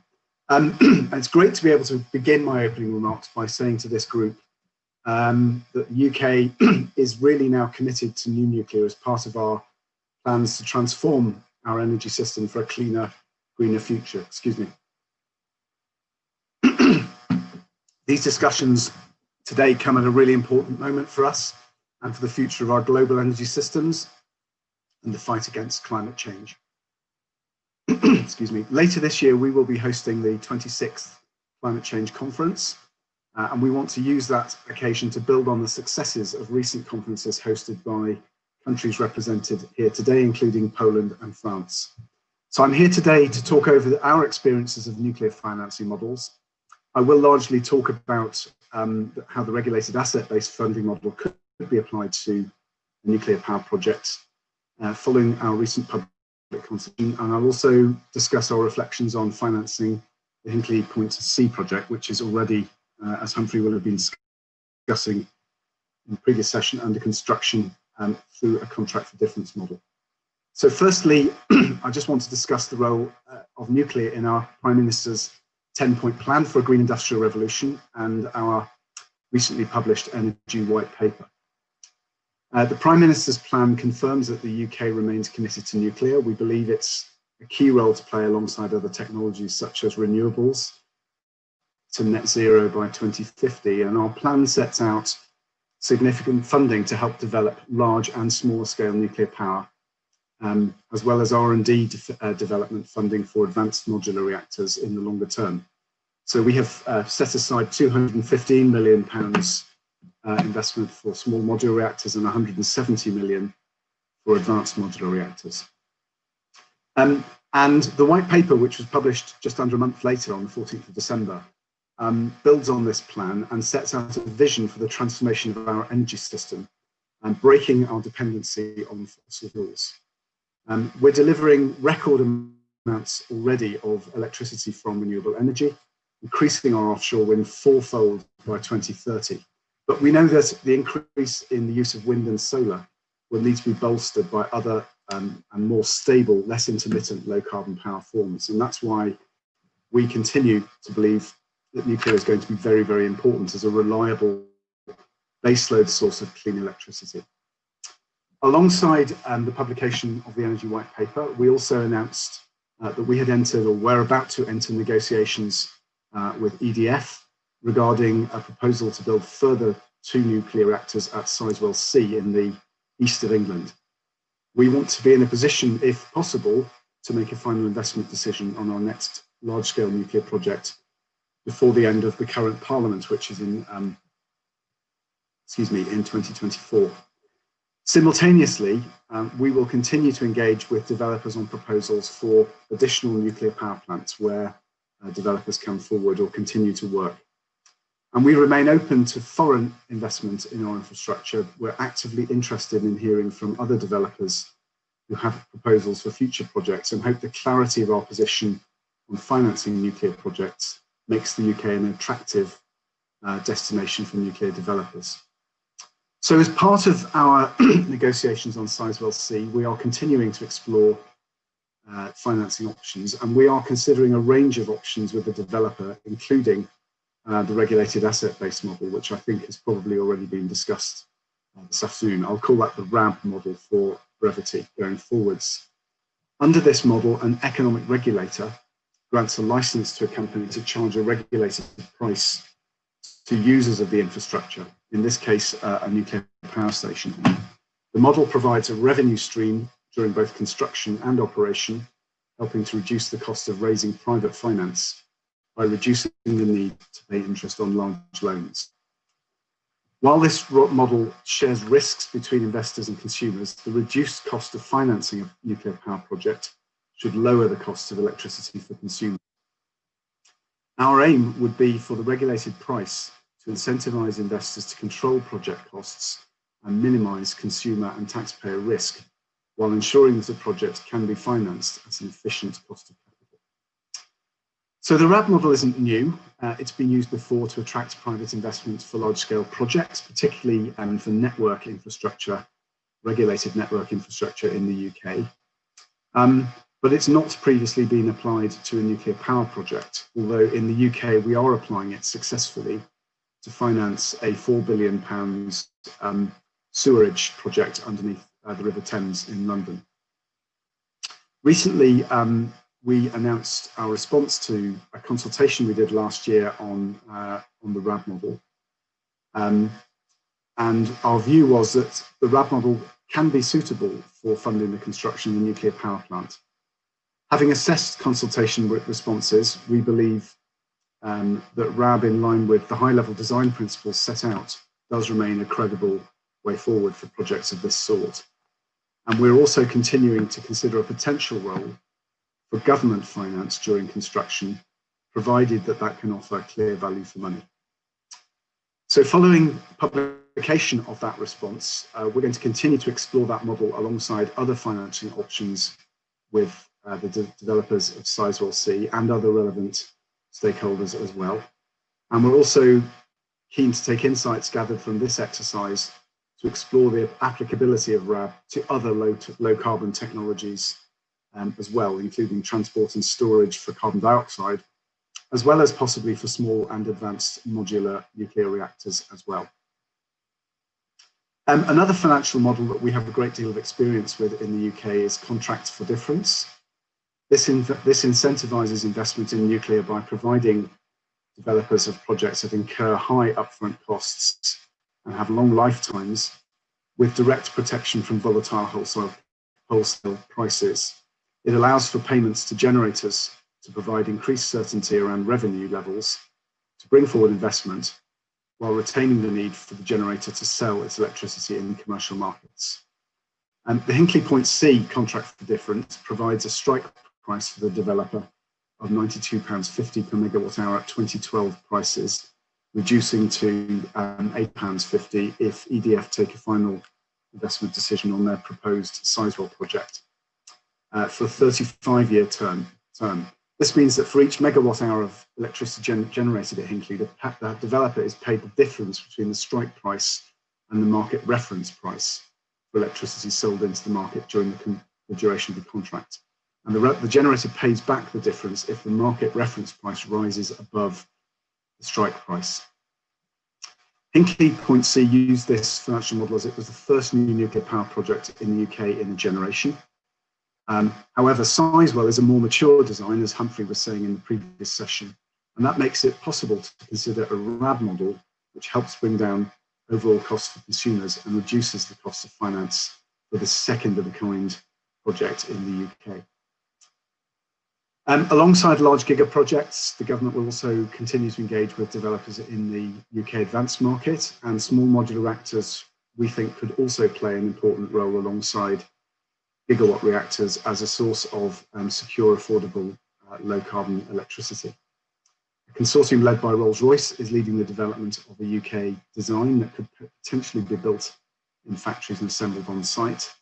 And this technology has the potential of producing cost-effective electricity in the 2030s.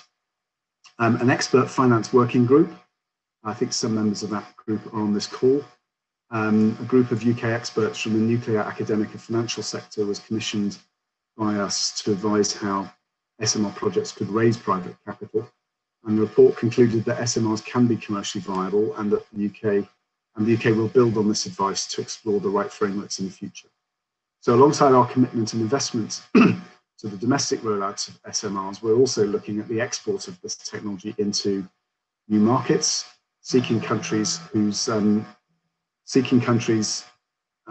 have low carbon baseload ambitions to support microgrids, or those considering potential that next generation nuclear can play. So just to conclude, really pleased to support the NEA and IFNEC in their initiative to assess the state of new nuclear financing. It's important to bring together global experts to discuss fundamental issues in this area. We believe the UK has a lot to offer the world in new nuclear financing, with our experiences of agreeing contracts in Hinkley Point C and our recent entry into negotiations on Sizewell. And if there is interest in learning more about our financing plans, then please come and get in touch with us. But equally, we have a lot to learn, and therefore I really appreciate the opportunity from this session to understand how other countries' models and experiences are taking them forward. And I believe that IFNEC and the NEA can play a really helpful and important role in ensuring that all of this knowledge is shared across the borders. So Michelle, that concludes what I want to say, and thank you to you and everyone for listening. Thank you very much, Stefan, for this excellent overview about what the UK government stand with regard to nuclear financing, and indeed the important announcement that came just before the end of the year, and we certainly look forward to seeing the next steps in the UK, be it for large reactor or for smaller ones. Now I will turn on to Piotr Kubin from CEZ. Piotr, there is some active plan discussion regarding nuclear new build financing in the Czech Republic. What can you tell us about these discussions? Thank you, Michelle. Good afternoon, everybody. I would like to share some experience from our recent development in the Czech Republic regarding new nuclear build, as well some past experience with our projects that we have put on hold. Just to introduce our company, we are CEZ Group, utility integrated. So that means we have both the generation, distribution, but as well retail for small customers, larger customers. And the generation is a mixture of standard old coal plant and the new nuke, and then as well older nuke and some renewables. Now I will focus on the nuke. We are well experienced in the nuke. We have two sites. One is at Dukovany and one at Temelín. And these two sites are both suited well for the new build. Just one important aspect, that we are owned by from 70% by the state. So it's a kind of an interesting aspect that as well. So we are in discussion about some kind of a regulatory and other things, other instruments with the state. However, we are 70% owned by state, and then 30% owned by free float. So wherefore private investors are there as well. So Czech Republic would like to have the new nuke in their energy mixture in the future as well. So as well renewables, as well other type of sources. However, new nuke is written as one of the major aspects in the future of the generation in the Czech Republic. So therefore, we had a discussion in past years regarding the new build, and in fact we have prepared and we launched the tender for Temelín site at 2013, and then we have stopped it at 2014 because government at that moment didn't in fact confirm any type of protective instrument against the market and regulatory development. So it was a pity that we didn't find the agreement with the government that was at the moment present. It was quite a new thing in the Czech Republic, and we stop or put the project at Temani on hold. And currently, so we are developing the project at Dukovany site. And at the moment, we found the agreement with the government for the first phase. We, in fact, sliced the project into several phases. One phase, the first one, is the selection of the EPC provider, of the vendor of the technology. The second phase is kind of a preparation for the construction, all the permits, etc. Then the third one is the construction itself, and the fourth is the operation. Now we have found the agreement with the state regarding the first phase. So we have signed the implementation contract for the first phase, so that we can select the EPC provider at certain cost that is agreed. And in fact, the state have the kind of a right to challenge the project in terms of the security reasons. So in fact, it can apply the security comments to the selection procedure. That's one important aspect here. So in fact, how the state can influence the project now. The second aspect is that we have agreed that we have to find the solution for the next phase. So if we don't find the solution for whatever reasons for the next phase, in fact, the Czech state will in fact be the owner of the project for the cost that we have incurred. So that means that we have, as ČEZ Group, a protection against the investment in this phase. So it's kind of a way how to handle the risk during a low investment phase in terms of money, in terms of the big investment in the new nuke, and then to handle and select the vendor for the next phase. And how to solve the next phase. That's one important aspect. And in fact, if you look at the levelized cost of electricity, and we had a discussion how to, in fact, deal with the lowest type of generation cost, and if the state would like to offtake the energy, what is the lowest cost? Of course, everybody knows in the industry that's the investment cost, how to handle the construction, and how to handle the financing. And the government in July last year passed to the parliament the bill that should solve the two things: the market, the political risk, the regulatory risk, and as well the financing, partially the financing. The first one is the new bill that should solve the new generation for the low carbon energy sources.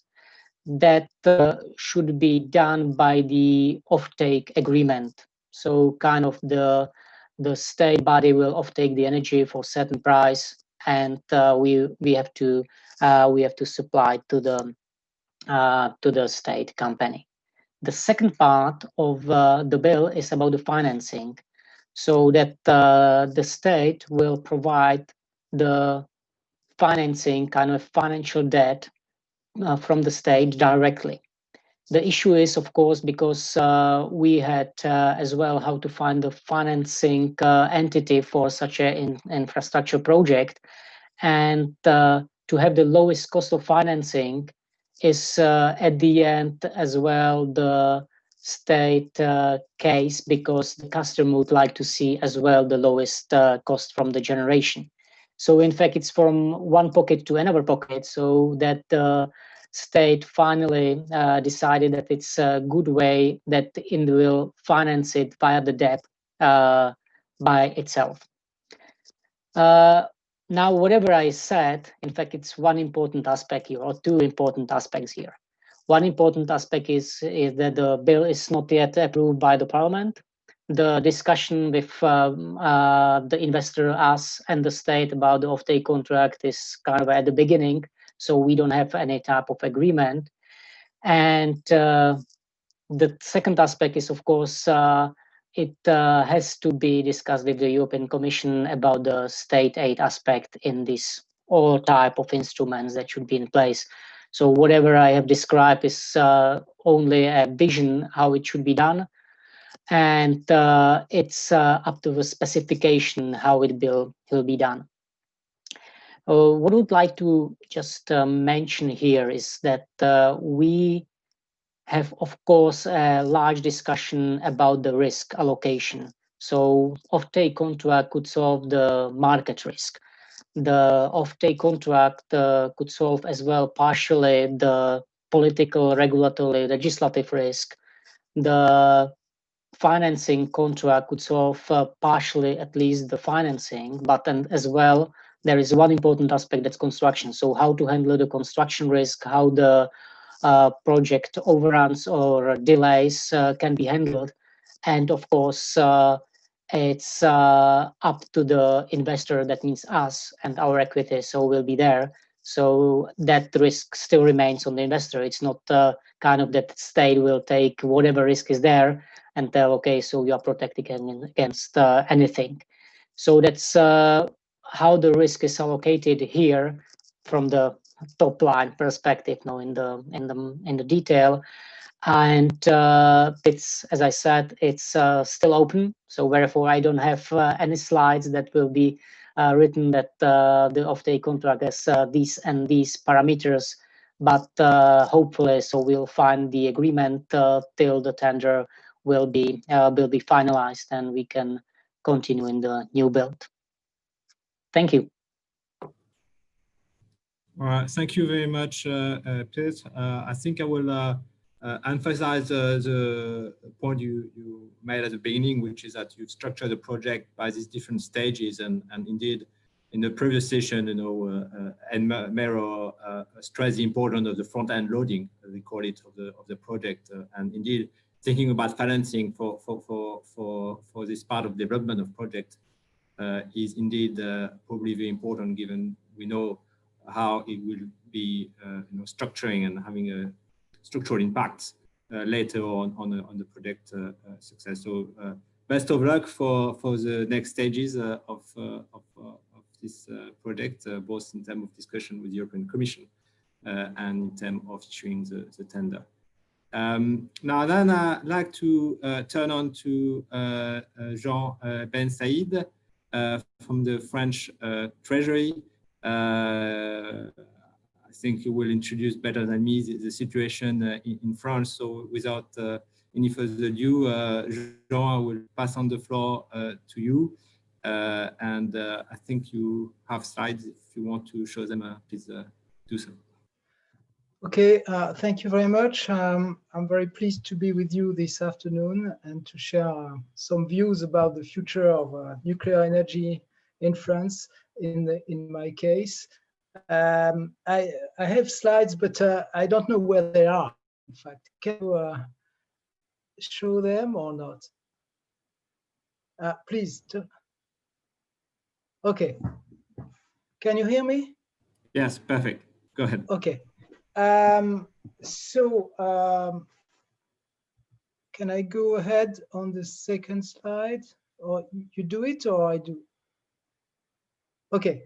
So I will try to address the three questions that that you asked to the panelists.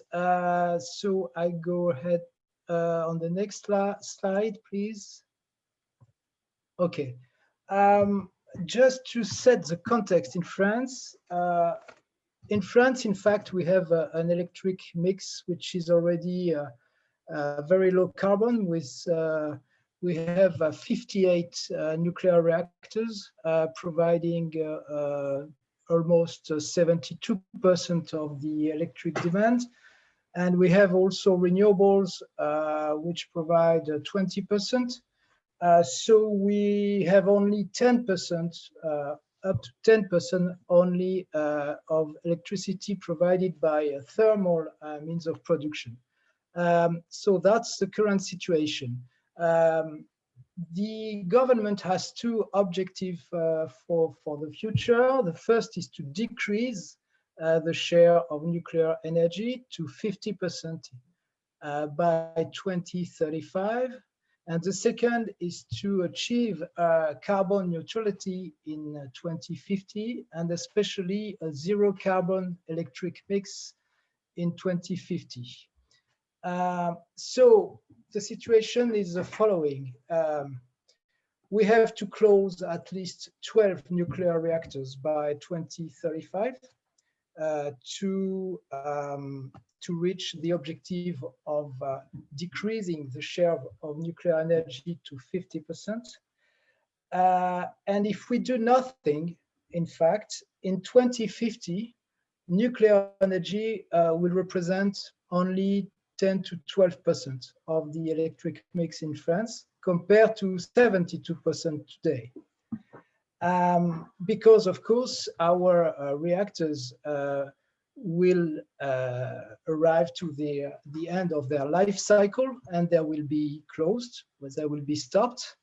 And if we don't build a new nuclear production capacity, in fact, the share of nuclear energy will be around 10% in 2050. So the question which is asked today by the government is it necessary to build a new nuclear reactors?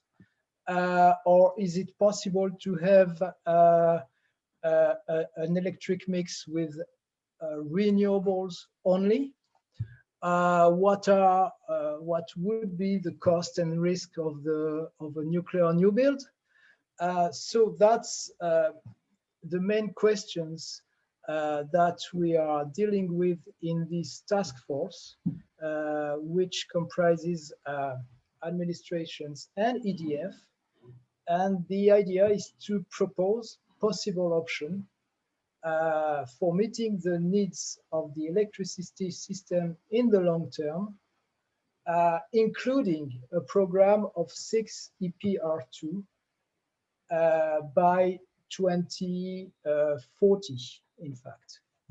So the idea is to study, to consider the construction, the operation, and the regulation of 6 EPR2, which would be built between now and 2040. So in the next 20 years, to put it simply. So we are working on this report, and this report, which will be submitted to the government in June 2021, is here to prepare a decision on the construction of this new nuclear reactors, and this decision will be made in 2022.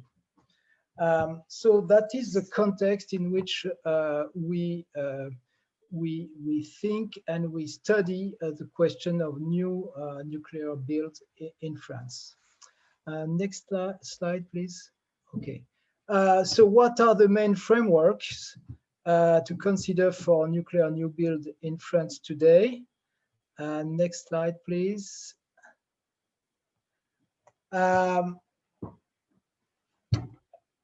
We are considering different models, of course, taking into account not only the history of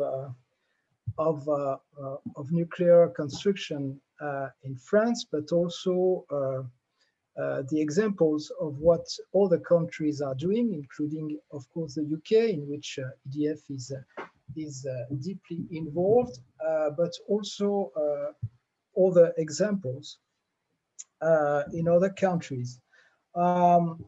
So the first model would be a design and build framework by private sponsor, and the operation of the reactors could be done by EDF, which has the experience and the competence and the skills for that. This kind of framework is used by EDF in projects outside France, especially in countries where there is a national company, when there is a national operator. So that is the first model. The second model would be to have an integrated model with in fact, a contractor, which would be an EDF, of course, in charge of design, build, and operate the new reactors. But in this model, of course, construction and performance availability risks can be transferred to the integrated company, which is a real advantage. And this kind of model is really important, but it doesn't deal with the question of financing. Next slide, please. So when we look at financing, I've listened to what has been said already. So I think that the main questions have been already touched upon by the other panelists, and also by the panelists of the previous discussion. What can we say about private financing for nuclear energy?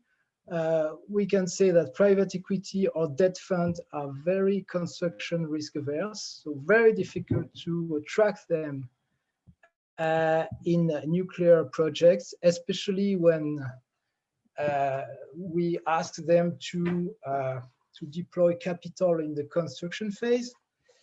So that's very clear.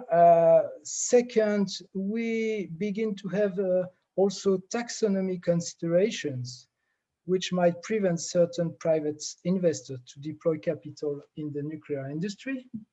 So that's a new feature. And the third element that we observe is that industrial players have a limited financing capacity, either in equity or in debt.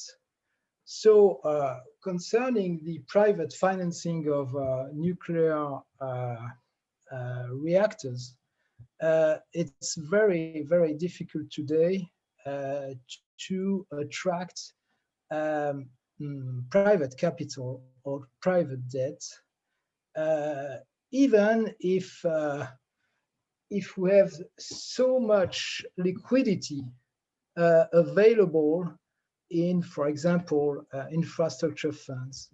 But when we discuss with infrastructure funds,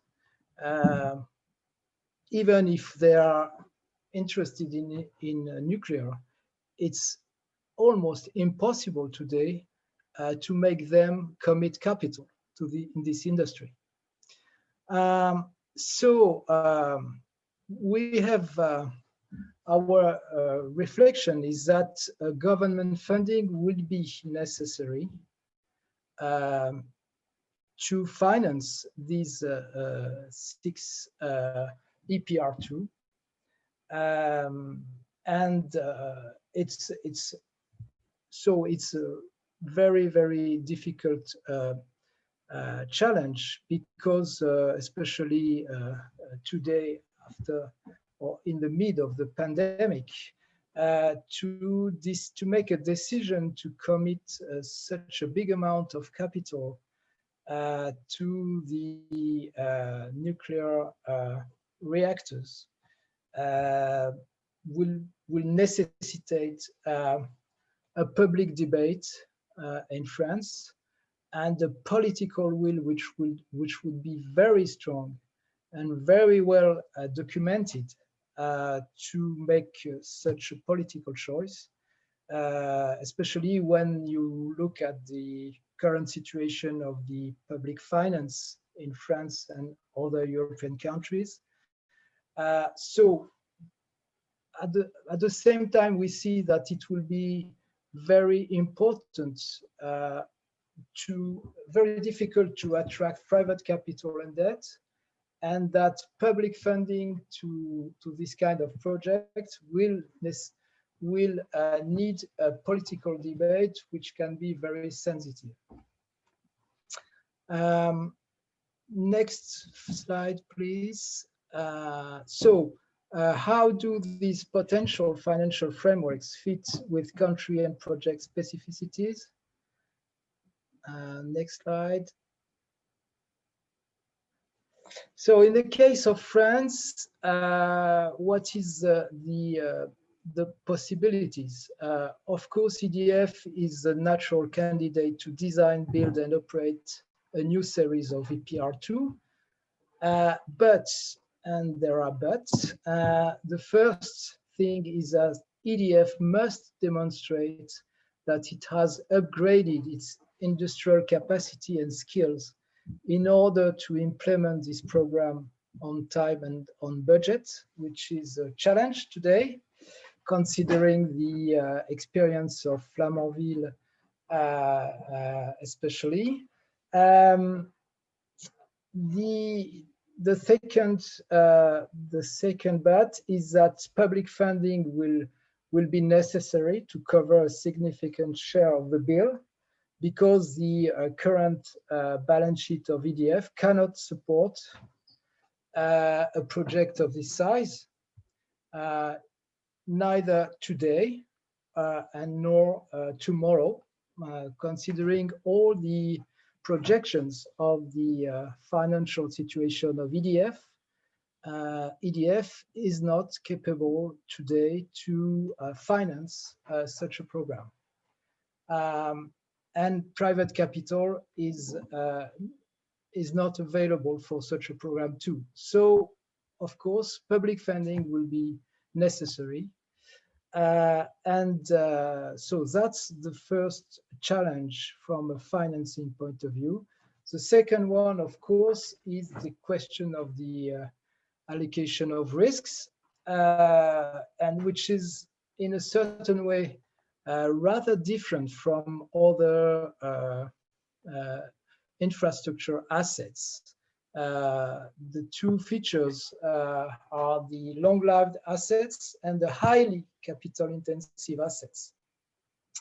And as it was said by previous panelists, the investor in such project must be protected from electricity price volatility if we want the investor to deploy capital on such a long time to build, for example, new EPR2s.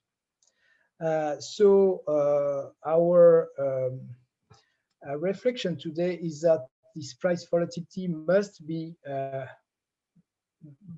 capped in a certain way, as it is the case for renewables, for example. So it's a question of regulatory framework, and that also the construction overrun risks must be capped if we don't want to have too much risk on the constructor. Next slide, please. So what are the key challenges that still have to be addressed to improve the financing condition of nuclear new build? Next slide. So what we consider today is that we absolutely need to optimize the nuclear electricity production costs, and that it implies necessary to have a cost of capital which is competitive. And I remember what the previous panel said about the Sizewell project, and we have exactly the same approach. The cost of capital is so important in the price of electricity that that monitoring and keeping it at a competitive level is key to the success of these projects. And of course, we do need to have incentives to contain the construction and operation costs. We also have to comply with the EU state aid rules. So we have to combine all these constraints and challenges to find the good framework. And we know that there are different models available. The RAB model, which is currently used, for example, for energy transportation networks. We also have the CFD model, which is used for renewables more and more. We know that the RAB model is suited to optimize financing costs, but it limits the risk, the risks transfer, and so it's not very well suited to optimize the incentive to contain the construction costs. And on the other side, the CFD model, if applied to the nuclear reactors construction, can be very costly for the consumers. The example of HPC, in which EDF bears the construction cost without no limit, means that you have to allow a cost of capital which is very high, and so that the level of CFD is also very high, which can be a problem. So we have pros and cons on each model. And so what we are considering today, but of course our conclusions are not definitive, is considering, in fact, we go to the next slide, please. We are considering for the EPR2 maybe a hybrid model in which we could have a RAB model for the operation of the EPR and a CFD model for the construction itself, as it is the case for PPP mega projects based on performance and availability payments. Of course, it is a very general model that we are considering. We are not, for the moment, at the end of this exercise. We are still considering different options. And so I just give you some ideas of what we are considering. And of course, I'm ready to hear from you on this first presentation. Thank you very much. Thank you very much, Jean, for making a very clear presentation out of what is a very complicated and indeed politically sensitive issue in France at the moment. We very much appreciate your participation. Maybe I can ask a follow-up question directly to you, and then I will turn on to Jan for the Q&A. No, sorry, then we have Tim Stone, sorry. Incredibly sorry. Can you just elaborate a bit about what you mean between the construction and operation stages, and how the CFD will work during construction? You know, what will it be against, and what will be the mechanism for the payment?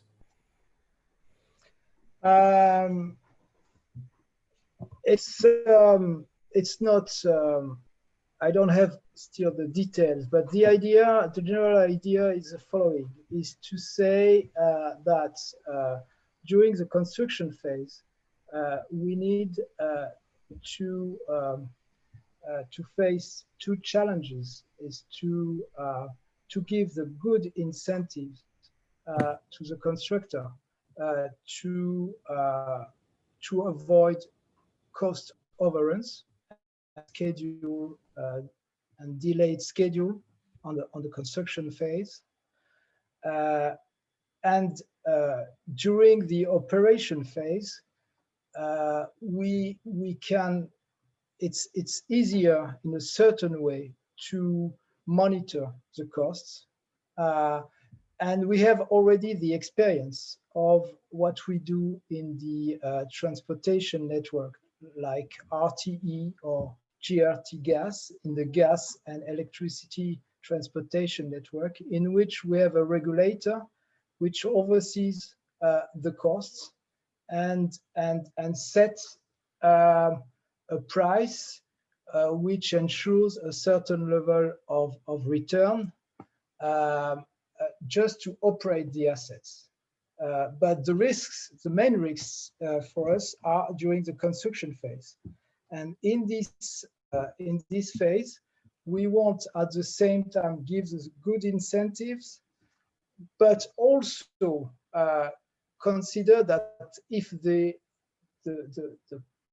construction risk is on EDF only, without no limits, then it will transfer in a level of CFD which is not politically acceptable. So we have to balance these two considerations, especially during the construction phase. Thank you very much. And now it's my great pleasure to turn on to Tim Stone. Tim, you need no introduction. You've been supporting the UK government in several capacities for a number of years. You've been a non-executive board member at Horizon. You've been a banker in a former life, and now you're the chairman of the Nuclear Industry Association in the UK, and I'm sure I forgot many of your hats. So with that, Tim, I give you the floor and give you the closing argument for this session. Thank you very much, Michel, and thank you very much for the invitation this afternoon. Given I've got the last slot on a Friday afternoon, I'm going to take liberties, if I may, and raise a few challenges and be a little argumentative. But can I just start by congratulating Humphrey on the result of an enormous amount of just sheer dogged determination to get Sizewell into a position where it's now moving ahead. And thank you, Stephen, and your colleagues for getting there in the end. Michel, you mentioned a bit of my background. I want to add a little bit more to set the context. So as a banker, I worked on lots of big projects and quite a lot of big PFI, PPP deals as well, including acting as the founder sponsor of what was probably the first multi-billion-pound infrastructure project in the UK delivered on time and on budget, which was the single only high-speed rail project we have between London and the Channel Tunnel. And I'll talk a little bit about that in a few minutes. But I also want to talk a bit more about some background here, because we've been having a conversation for the last couple of days, which is, if I may be rude, it's slightly incremental.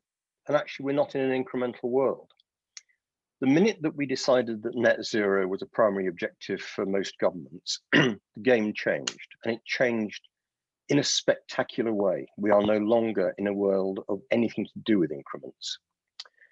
So 2 comments to start with. First of all, large gigawatt scale nuclear is one of only 2 gigawatt scale deployable low carbon technologies. The other is offshore wind, deployable at the moment. We might get there with small reactors. We might, if we can end up with what I'd call a McDonald's approach to building power stations. And the way, if you look at a Greenfields McDonald's site, they build a concrete platform, power and water and sewage come out of one corner, and then a flat packed building arrives on the back of a truck and it's craned into place. And when the walls go down, the first wall clicks into the water and the power and the sewage on one side, and those utilities spread around the walls. And about 48 hours after the truck arrives on site, they're frying chips. How can we do that with small reactors, where it is taking the manufacturing process and delivering at great speed? So can we make small ones work at gigawatts a year? Because it's gigawatts a year that now matters. It's not price per gigawatt, it's gigawatts per year. How fast can we do this? So in the UK, just to scare the living daylights out of some people anyway, every single source of primary energy in 2050 has yet to be built, unless Sizewell B gets a 20-year life extension. All the renewables that we have at the moment have a remaining useful life of less than 30 years. All the existing power has less than 30 years. So it's not just about replacing fossil energy, but actually building a brand new low carbon primary energy system. I'm going to come back to that word. So that pace and the scale changes the game, in my view. And remember, I'm doing this to wind you all up for Friday afternoon. Now, Humphrey was quite clear that the largest single component of the cost of a nuclear power station in terms of the electricity delivered is the cost of capital. And you can see that from the numbers from Hinkley. The sensitivity of the electricity price that's available if you look hard for Sizewell shows that. And we've known this for a long time. And in fact, when I worked in government, most of my speeches talked about the massive impact of the cost of capital on electricity price. So for something like a Hinkley type project, for every single percentage point on the cost of capital, it was about £13 a megawatt hour. It's a huge number. We'll come back to that one too. So let's look a bit more at financing, because as you said, I'm still on the board of what's left of Horizon. And I also chaired the Risk and Audit Committee of that. And last summer, I had the joy of signing the accounts with a big lump in my throat when we wrote off £2 billion. Billion here, billion there, soon you get to real money. If you ever want to see just what risk is like, there's an example. So let's think a bit about financing. And I'm including in this my 15 years on the board of the European Investment Bank, where at one point we were looking to provide a big chunk to underpin the debt that Humphrey was talking about as a potential way of financing Hinkley. So government, corporate finance, project finance, let's think about each of them. And let's think a little bit about recourse. Net zero means that there is only one ultimate recourse, and that is the state. There are irreducible obligations that a state has, and one of which is to ensure that nationally significant infrastructure is built and maintained. Doesn't mean the state has to do it, but they have an inescapable duty to make sure that it's there. Otherwise, the state starts to fail. And in that context, on big significant infrastructure projects like big nuclear power stations, like high-speed rail, the state actually owns failure. There comes a point, because of the L in PLC, where when things go badly wrong, somebody just hands the keys back and they end up back on the desk of the minister with ultimate responsibility. So you can't duck this. And the pace and the scale implied by net zero means that there is no project or corporate capacity that can deal with this at scale. You just can't do it. So we have to work out a way of making this work in a different way altogether. So let's also look at some of the oddities around this. There have been a number of comments over the last couple of days where you come back to, frankly, a stupid consequence of certain bits of accounting, one of which is the way that balance sheet consequences drive behavior. So there have been a number of comments about how whether or not this goes on the government's balance sheet, and that drives a behavior to produce a contract one way or another. Well, there are very few other walks of life where that sort of quantum mechanical on or off status exists. And it does drive, frankly, in some cases, really stupid behavior. And I say that with a degree of humility, having spent part of my career in New York, doing off-balance sheet schemes for financing all sorts of things, including the Palo Verde nuclear power station, which is cooled by sewage water, and one of the strangest ones I've ever come across. But we have distortionary behavior from balance sheet treatment. At a corporate level, balance sheets are limited. That's why we have PLCs. There are real limits to this. And I want to come on to project financing as well, because we've talked, a number of people have talked about PFI and PPP schemes.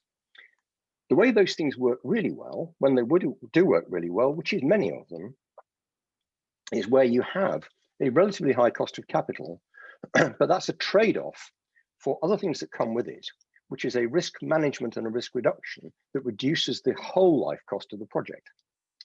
There is no such trade on big nationally significant infrastructure. You can't do it. So why should anybody ever contemplate doing anything other than, as we heard from Peter, the lowest possible cost of capital? Because even a basis point on the cost of capital, more than it absolutely has to be, is simply a tax on the future energy cost for the nation. Why would you do that? Why would you damage national economic competitiveness by allowing the cost of capital to be a basis point higher than you can possibly get away with? I now want to turn to markets. We've had all sorts of conversations about markets and where they work. Just excuse me for a second while I have a cough.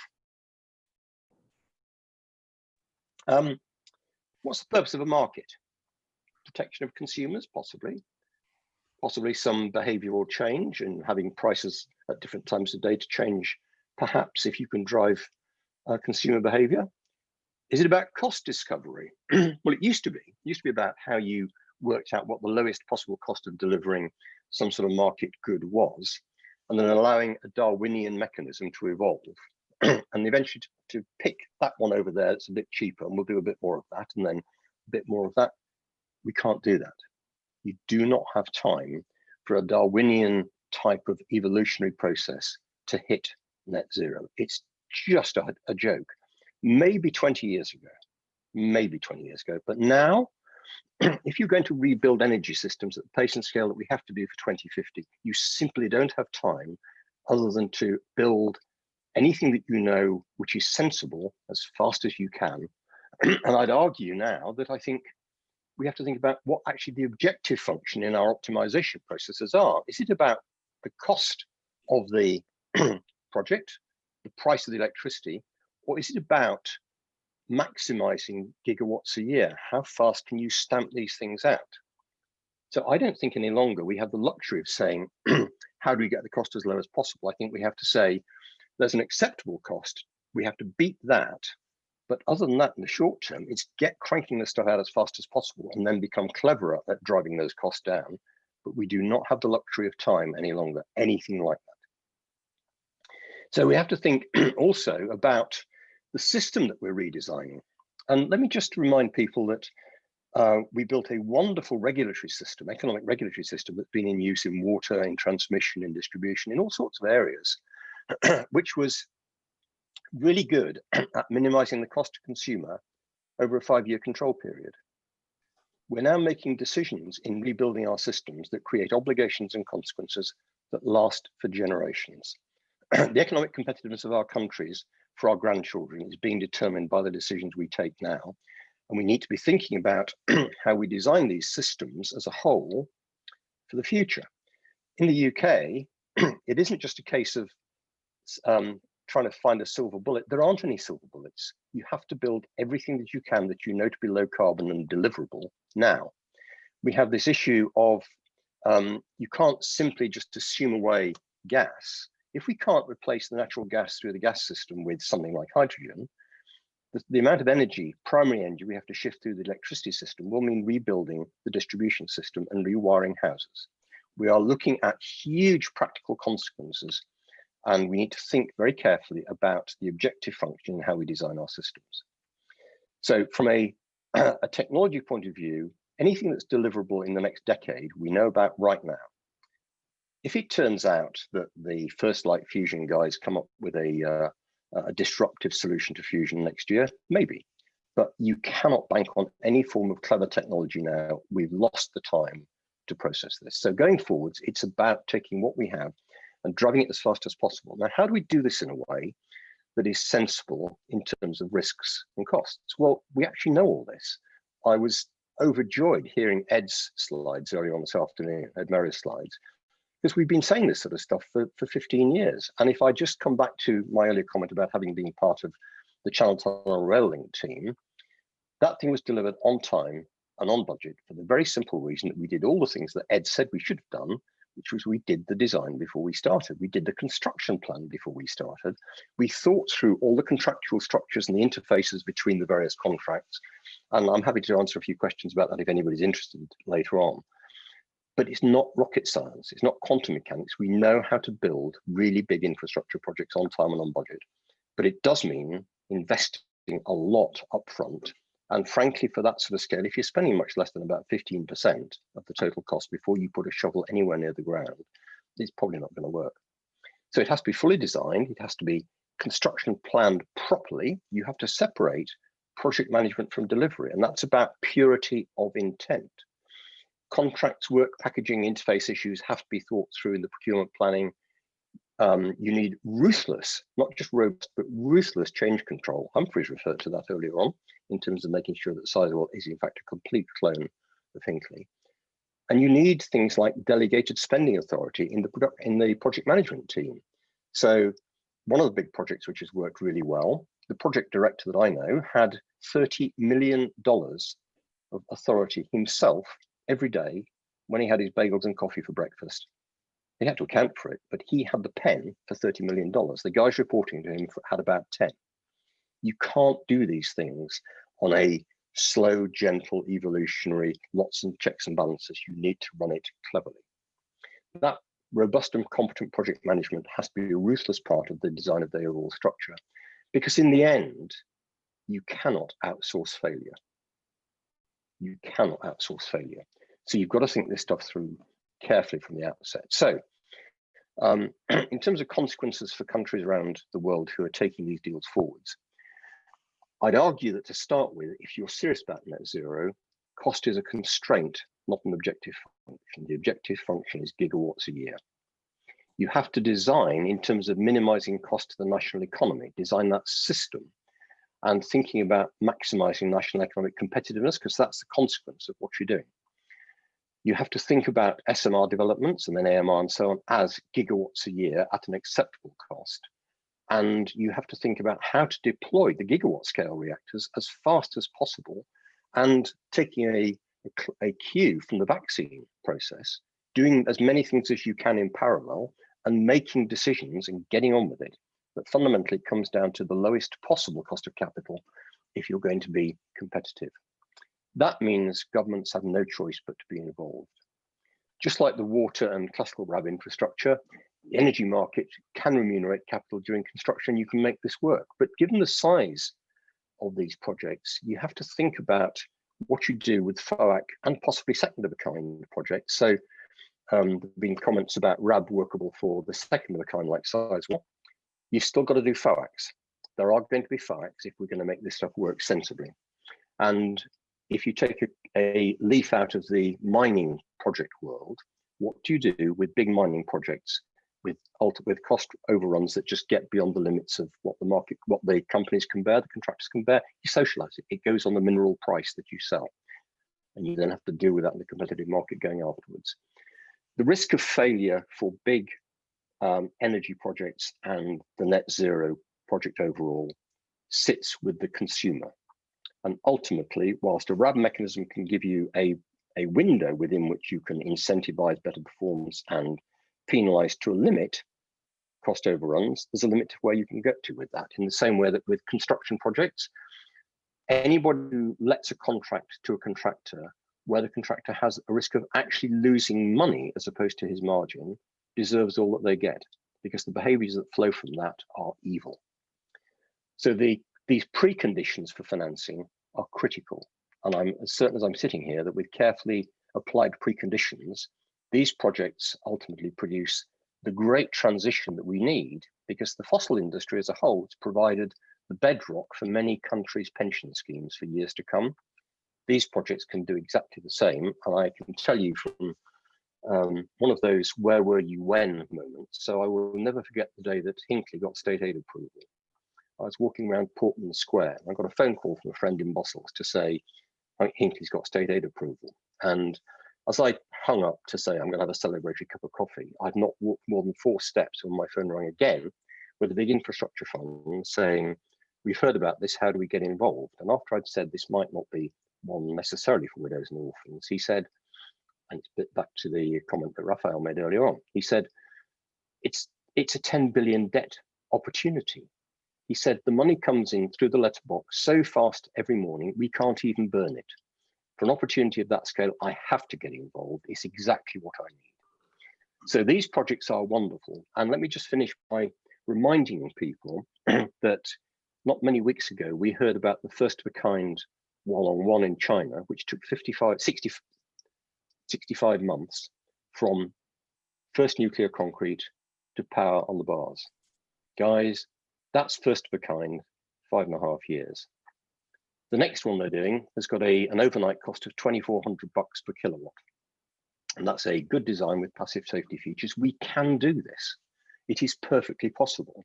And we need to stop messing around with creeping incrementalism and stand back and look at the whole process and do this in a much cleverer way.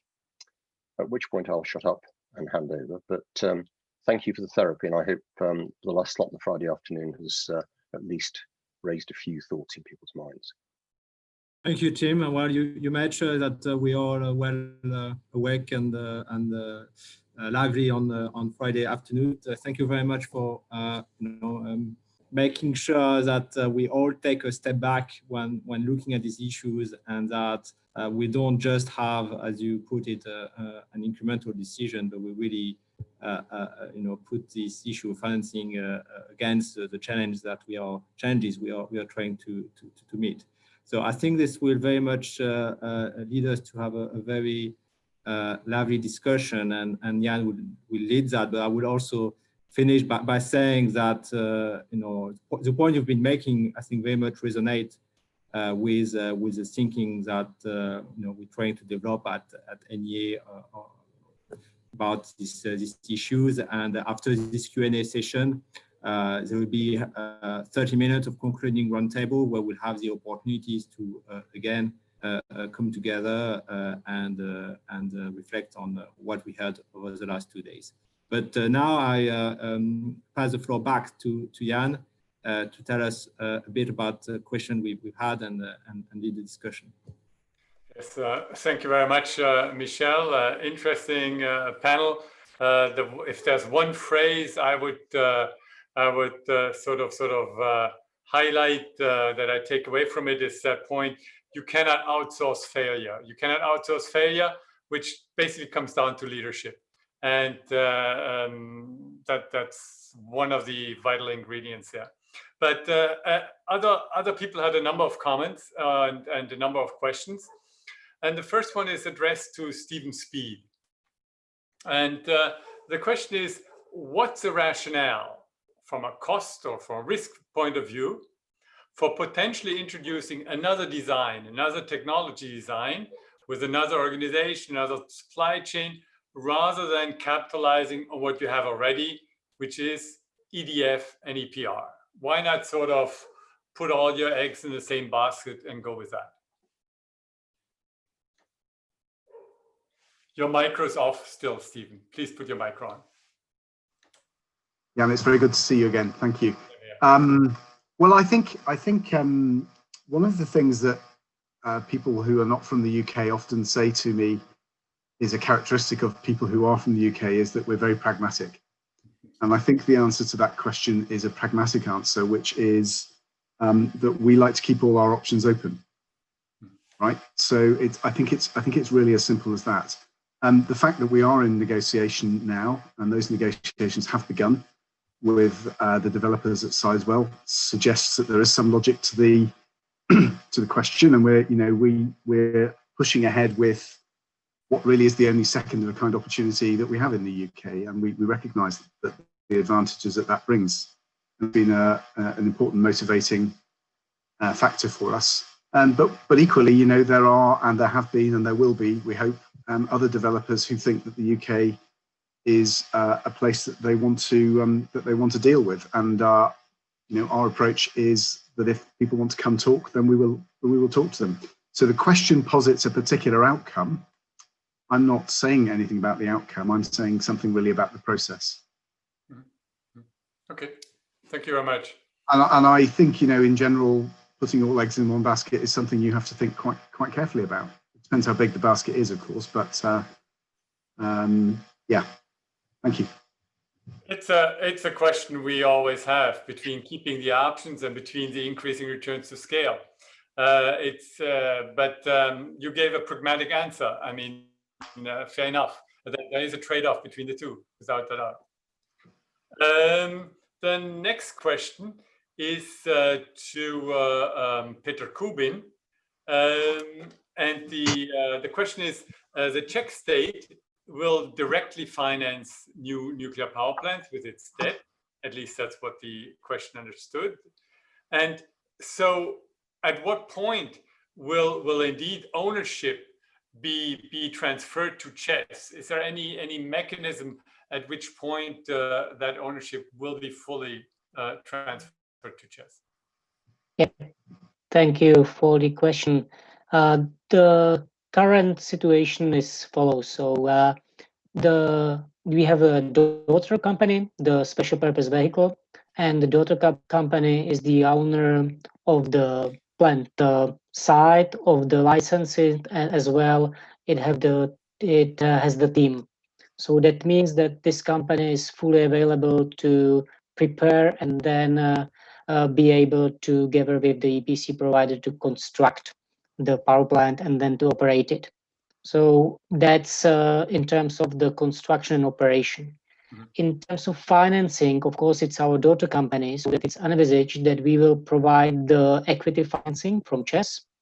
And then this daughter company will be the consumer of the debt, either from the currently envisaged from the state or maybe from our debtors that, in fact, of our financials that will provide the financing in the later stages. Okay, thank you very much. I think that answers the question fully. I have a number of questions which I will group for Mr. Ben Said, which are all referring to the French situation, and the first and they very much refer to the overall context of EDF. For instance, there's a reference to the decision of the France's Court of Accounts, whether that had any impact on the financing capacity of EDF. Another question is pertaining to what if EDF balance sheet is not big enough, who else could do it? EDF is probably one or probably the foremost European utility. So if EDF can't do it on a balance sheet, who else could? Another question, all sort of in a similar direction, is in what you said, the current discussions between the French government and the European Commission on the restructuring of EDF. I think at one point the project was called Hercule. Is that part of the reflections, of the considerations that go into the financing of the 6 EPRs? And then the question is, of course, why already commit to an EPR2, and why not wait until the whole program is sort of fully set up? Basically, all these questions go in the same direction. Could you give us a little bit the bigger picture, the link of financing with sort of the corporate structure and the relations with the government? Your micro, please. Jean? Okay. Micro. Yes. Okay. Thank you for these questions, which are very, of course, very interesting. So I cannot answer all the questions. First of all, I'm not the EDF spokesman, so I cannot speak in the name of EDF. So what I can say is that, of course, the Cour des Comptes report has no direct link with the deterioration of the financial situation of EDF. The situation of EDF has deteriorated for fundamental reasons, and also because capex needs of EDF are so huge in the current situation that the capacity of EDF balance sheet to finance new projects is very limited. But the Cour des Comptes report has plays no role in this situation. Second question about Hercule. The discussions about the restructuration of EDF activities in the so-called project Hercule are underway today, and they do not interfere currently with the question of the EPR2, of the 6 EPR2. In fact, we are working in a context. We are thinking about the project on the regulatory and financing framework which could be used to implement the 6 EPR2s with no consideration at the moment with what is going on with the European Commission. We are rigorously working on the economics and the financial framework without any political or regulatory considerations coming from the EU at this stage. Of course, we will have to demonstrate to the European Commission that our framework is compliant with the EU rules. But for the moment, we are thinking about the good framework, the best framework, without this sort of consideration.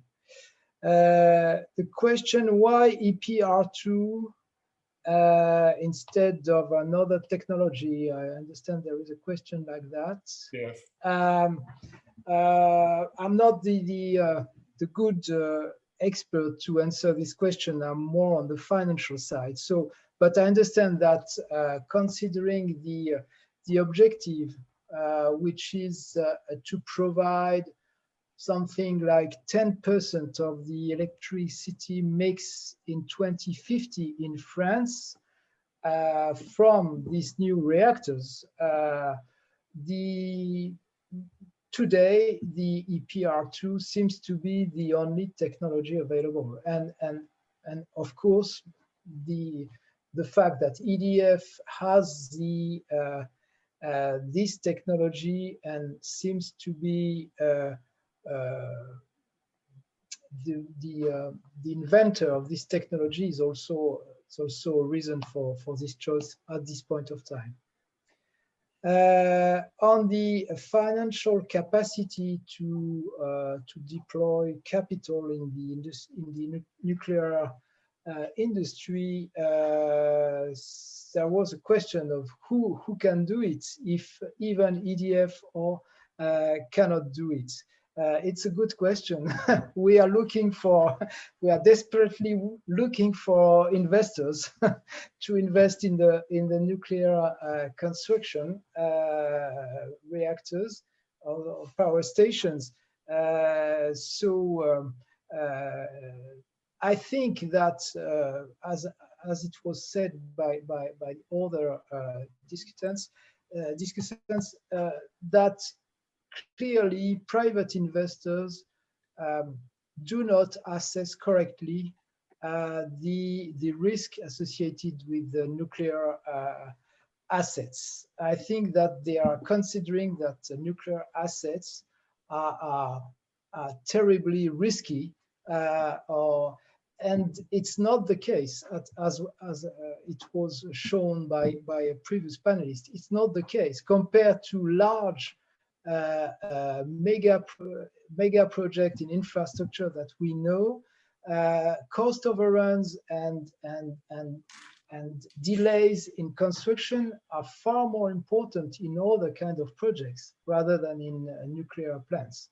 So we have, in a certain way, we have to make private investor understand the risk profile of the energy sector, of the nuclear energy sector, especially considering the regulatory framework that we are thinking to implement in this sector, which makes the investment far more interesting and stable than is generally expected. Okay, thank you very much. That I think allows a more complete understanding of the situation in which EDF finds itself. We had 3 questions that were related rather sort of a wider sort of point of view concerning both the newly concluded investment agreement between the European Union and China, whether that might have any impact on nuclear projects in Europe, the impact of the taxonomy on financing, in particular in relation also with Chinese investors? And finally, all of what we have been saying throughout the day, does that apply in the same way to OECD countries as to developing countries, or do developing countries and newcomer countries face a different set of issues? And I think Tim Stone was ready to answer in particular the last question, and I would like him to come in on this.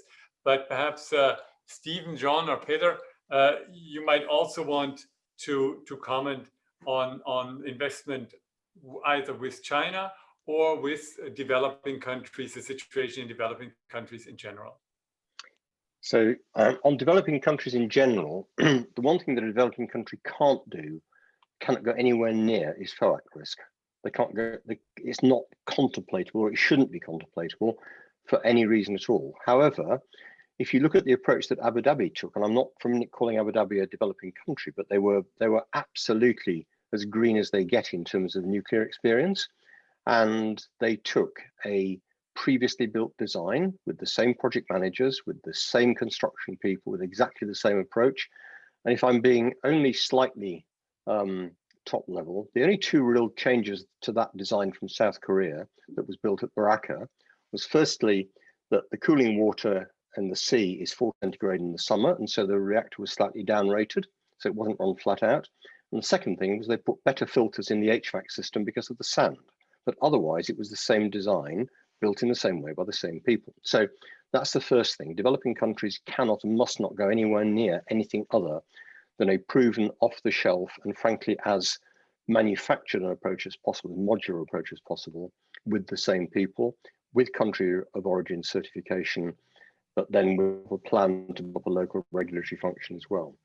I'd also say that actually in terms of if there is any extreme overrun risk that the country itself can't afford to bear, then perhaps this is one place where international development aid has to come in on the basis that net zero isn't a country-specific challenge, it's a global challenge, and it is one of the places where sensible aid might be used.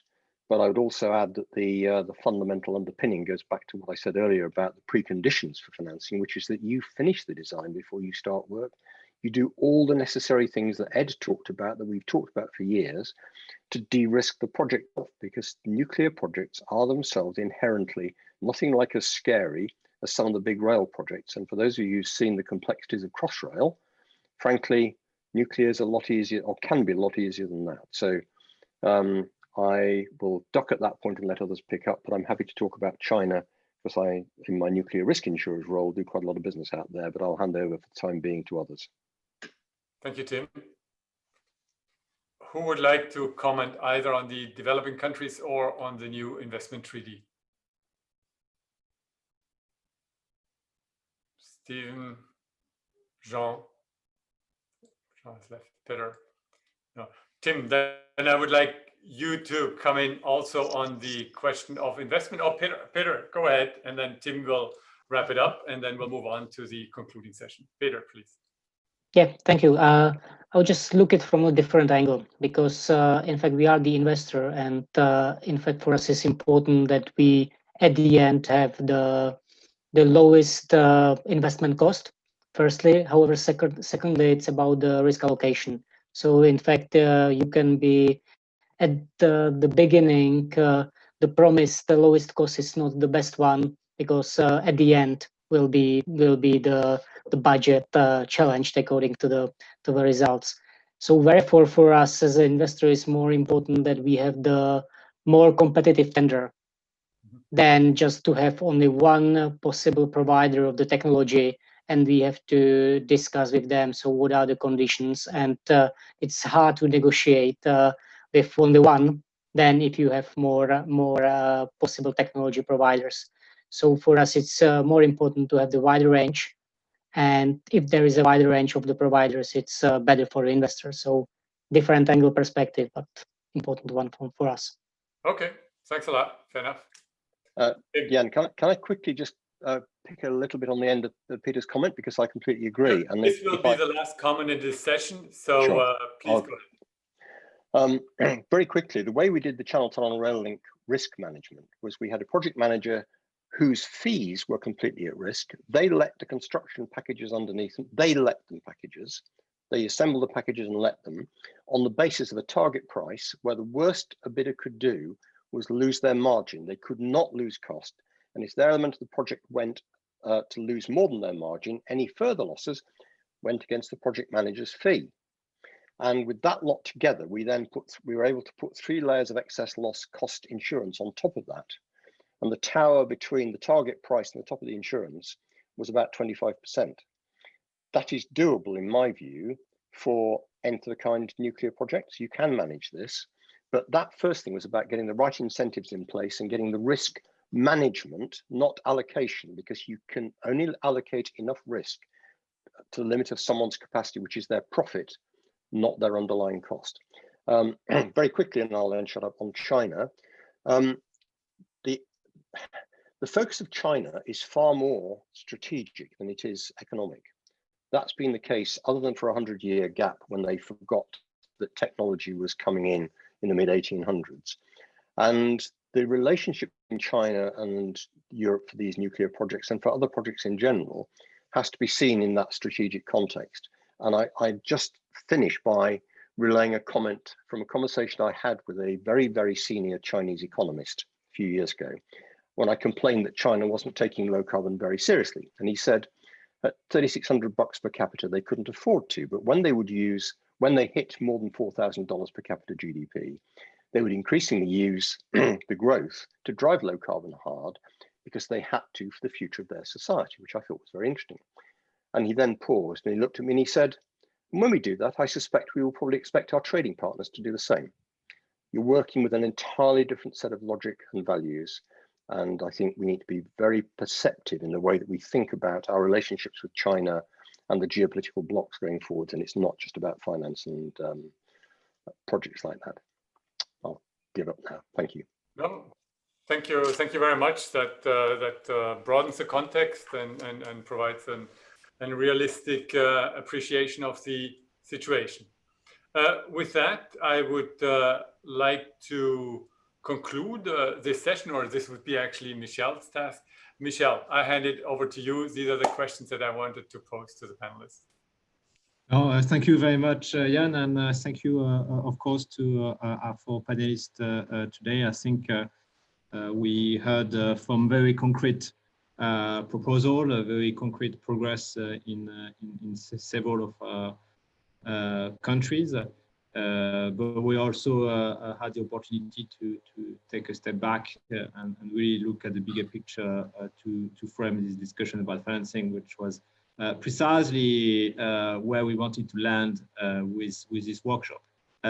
So with that, let me thank again our panelists for this session and for all the sessions. And what we will do is move to our short concluding roundtable to wrap up the workshop and discuss and brainstorm as much as possible our next steps. So for that, I think we have on the line Alicia Duncan from IFNEC, Zbigniew Kubacki from Poland, as well as Patrick Lederman, who is the chair of the NEA Nuclear Development Committee. And I think what we can do is I can maybe ask each of you to give us a few takeaways from this. Maybe I will start with Zbigniew.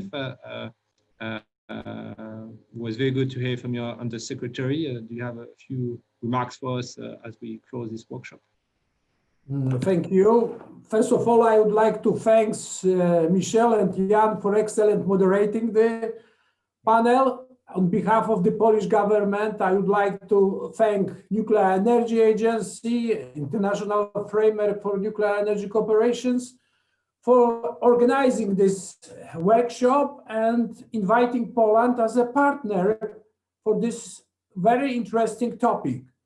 I think you know that today workshop on financing and additional events on nuclear financing will provide valuable contributions to better understanding, first of all, these very complicated and very technical issues, and provided many valuable suggestions. We could hear in the last 2 days about the development of nuclear power encounters many challenges and problems, but one of the most important one is the unavailability of adequate, first and mostly effective financing at reasonable costs. As my minister said, without finding the way to address that kind of the issue, there will be no successful nuclear power projects. And without nuclear power projects, on the other hand, there will be no transition to zero emission clean energy systems. And that if it will be very costly and difficult to do it and fight with the climate change. The agenda of this workshop and presentation addressed many issues and focus on key factors which currently now hampering effective financing of nuclear new build projects.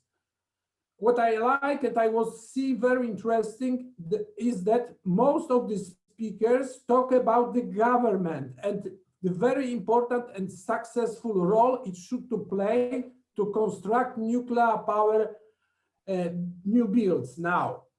Having especially in mind that Poland is a country which deploys currently, wants to deploy nuclear power for the first time and is looking for a good solution, ideas in this area of financing nuclear projects, we decided to join, to work closely with the NEA and IFNEC on that topic. That is why we supporting the series of workshops and webinars on sustainable and effective financing.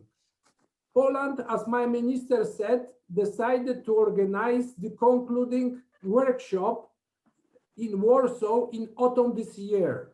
We will be very glad to invite many of you to Warsaw, or all of you to Warsaw, and have the chance to meet face-to-face in conversation, of course, only when the situation allows and pandemic help us to disappear, and we will hold conference type of the meeting in Warsaw.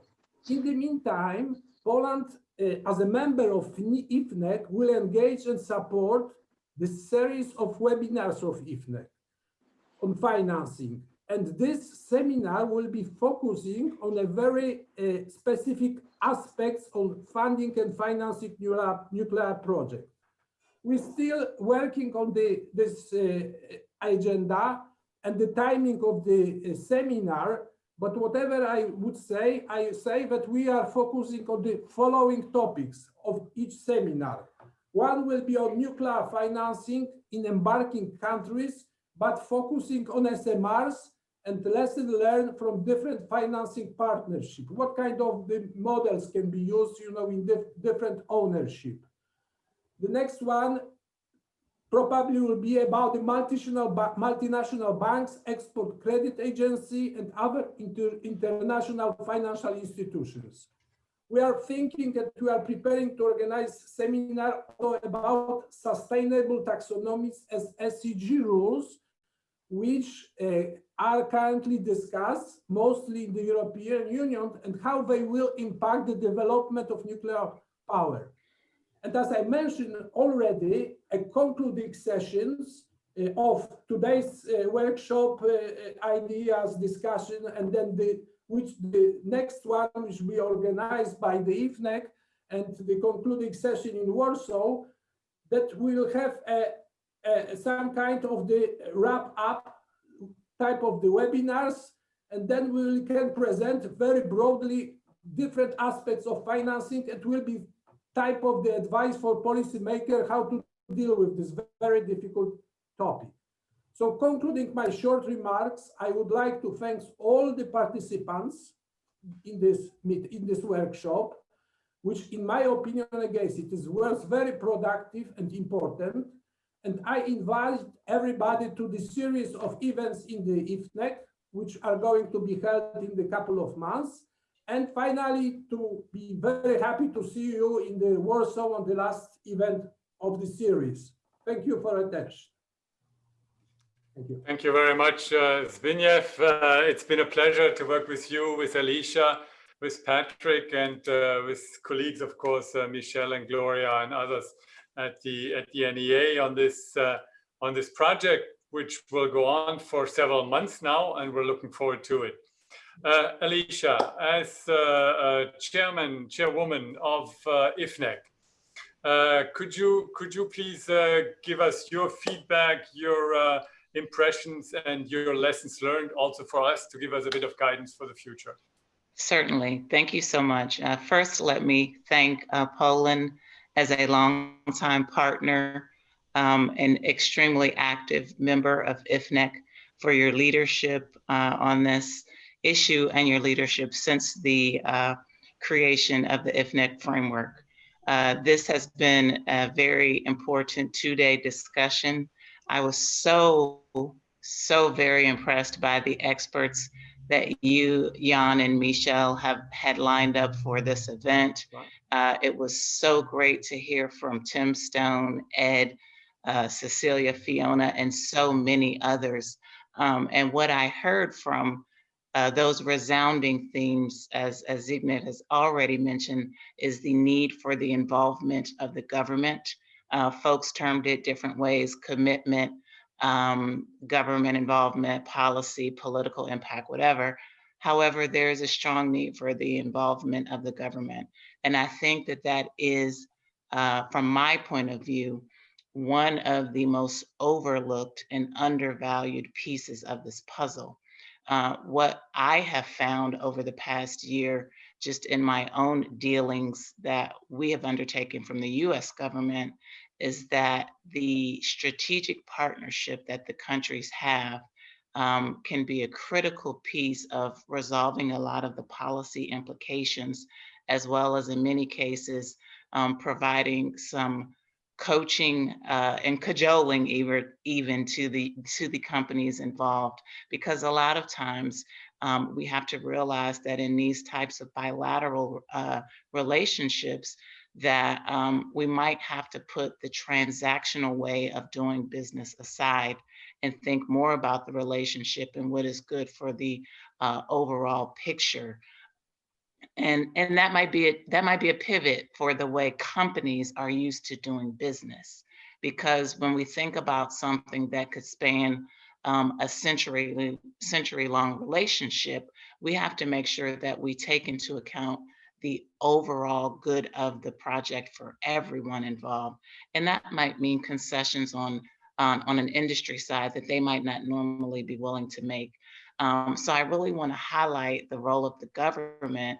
And when we think about what possibly IFNEC can do going forward, Zbigniew has mentioned potentially in some sort of wrap up what we might say to policymakers, but hopefully we'll give some consideration to taking that a step further, because as this is sort of a new model, at least for the United States, I think that there are a lot of lessons learned. I think there are a lot of questions and considerations, and we might want to consider how we package that up, given all the expertise that we've had, not only in this 2 days, but in the other sessions that will follow, so that we have something, a product that is useful for all of those of us who are venturing into this new model of way of doing business. I also, of course, want to highlight and echo the concerns about risk as well, and how important that is as we consider financing and how we manage that. And in addition, we've heard over and over again the concerns about taxonomy. And while we've heard mostly about the EU taxonomy, I want to make sure that we highlight that taxonomy anywhere should be concern to us, because how nuclear is classified affects financing everywhere. It affects everything about how people are able to move forward with nuclear projects. So therefore, we need to pay close attention to that. We need to be strong advocates for that, regardless of the region or continent being discussed. And that is also an area where we can coordinate in IFNEC to make sure that we go back to the basics in communication, because that's really where the failure began. The failure of how nuclear is messaged is a communication failure. Nuclear did not change from being clean and green. It's always been clean and green, yet we're just talking about that now. And so we need to make sure we're consistent in our messaging, because what we say about nuclear is going to translate into how people view it. It's going to translate further in how it is classified. So I think there's some work that we can do collectively to make sure that we're messaging. And part of the messaging is education, because people may have concepts that date way back to when there were people always use the Simpsons and the canisters and the skulls and all of that. And folks really need to understand that a lot of the life-saving applications of nuclear impact them every day. They need to understand their exposure that they come in contact with every day. And they need to be able to understand in plain English. And so I think messaging is a huge part of this that we can work collectively on. So with that, I think those are the three main things that I would like to highlight. And obviously, IFNEC appreciates so much the partnership and expertise that the NEA brings to this conversation, and your ability to convene the level of experts that you have. Obviously, I'm excited about the sessions to come, and would like to again thank you, Jan and Michelle, for organizing this in coordination with Gloria and others in the Secretariat, and look forward to the next discussions to come. Thank you. Thank you very much, Alicia. It was also for us a pleasure, and more concretely, I think we really look forward to work with you and with Zbigniew and some of the people who are still here, but who currently don't have their cameras on, John, David, Raffaele, Fiona, Peter, on what you call the packaging. I mean, how to sort of pour all these different thoughts into some coherent form in the coming months. It will be a challenge, because a lot of things have been said, but there was also some convergence. Not only the role of government. Michelle will in a minute also provide some of the ideas that we sort of drew out. Personally, I thought a huge topic will be the interface between financing and the right incentive structures in order to have that efficiency. That was Tim's point in particular. So I think there's a lot of work to do, but it looks we're off to a good start. And we will do all this, of course, under the oversight of our overseeing committee, which is the Nuclear Development Committee, the NDC. And Patrick Lederman, its chair, is here. And Patrick, I would like to invite you to give your view of the last 2 days. Please go ahead. Yeah. No, thank you all for this very interesting workshop. And just a few words. I think it has been clearly stated that the tools to reduce the overnight construction cost are available, as has been clearly mentioned: a mature and a stable design, a strong project management, a series effect with several unities by pair, and the example clearly mentioned also on UAE recently and China clearly shows that overnight construction can be reduced and under control. And I think this message is to be really spread, because it is not really well shared and understood. However, there is a very large investment which is needed for large nuclear power plants. And then I think it has been clearly also mentioned that the role of government is key to reduce the financing cost of capital, and all the various bricks which can be used to obtain this result has been clearly mentioned. Now we have to continue to work on what are possible to precise the possible architecture of this financing scheme. But I think a lot has been explained, and there is a lot of material now to work on and to continue. Thank you very much, Patrick. And of course, it's the nature of our work that we will work very closely with you on how to put all of this into a set of coherent policy advice for our member countries. With that, I would like to turn to Michelle. Michelle, we had a quick exchange of what might be sort of our first thoughts of what came out of the workshop, and this is by no means a final list. And we will work, as I said, with all of you in order to complete this, in order to sort of make it more precise and more coherent and more clarified, to make it more transparent. Michelle, you want to quickly go through these points that we had evoked? Oh, certainly, and thank you, Jan. Well, I'm not going to try to summarize, 2 days discussion, because I think the quality of the presentation we had and the discussion really exceeded our expectations. So, but I'd like to try to summarize all of this into 3 or 4 thoughts. One of it was very well emphasized by Alicia, which is the role of government. And in fact, from an NEA perspective, this was already a very strong message we convey in our report last year on the reduction of nuclear constant costs. So we will carry it forward as now we deep dive on financing for sure. So next one is if we look at nuclear new build financing and the work that NEA has done in this space over the last years, was a very active discussion, maybe a decade ago, at the time where we were about to build the first of a kind project. And I think to a large extent, the situation has changed. And as Tim put it, it hasn't changed incrementally. I think there's quite a lot of positive things that have changed over the last 10 years. And I'd like to focus on those first.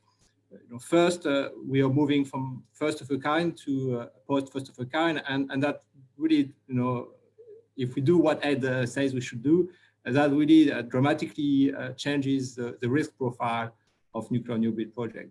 And that's the first point. The second is that now a lot of regions of the world are looking at net zero.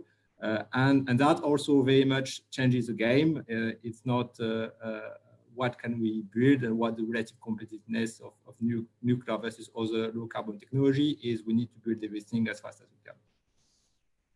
The third one, which is not always, put very explicitly by many, but I think it's very much supported by data we've seen from IEA, is that people are coming to terms with the fact that we can't turn to the markets to get this required investment. So we can't just wait for the markets, and we need to bring in measures in terms of regulation.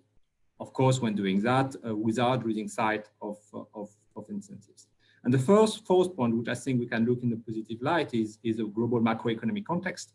When we look at the long-term yield for borrowing for government, it has a historical time low.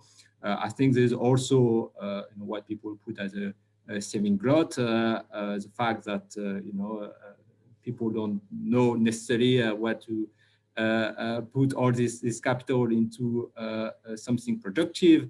And in that respect, nuclear power plants, if done the right way, really provide opportunities to bring in the infrastructures that then would really play a critical role for the productivity of economies.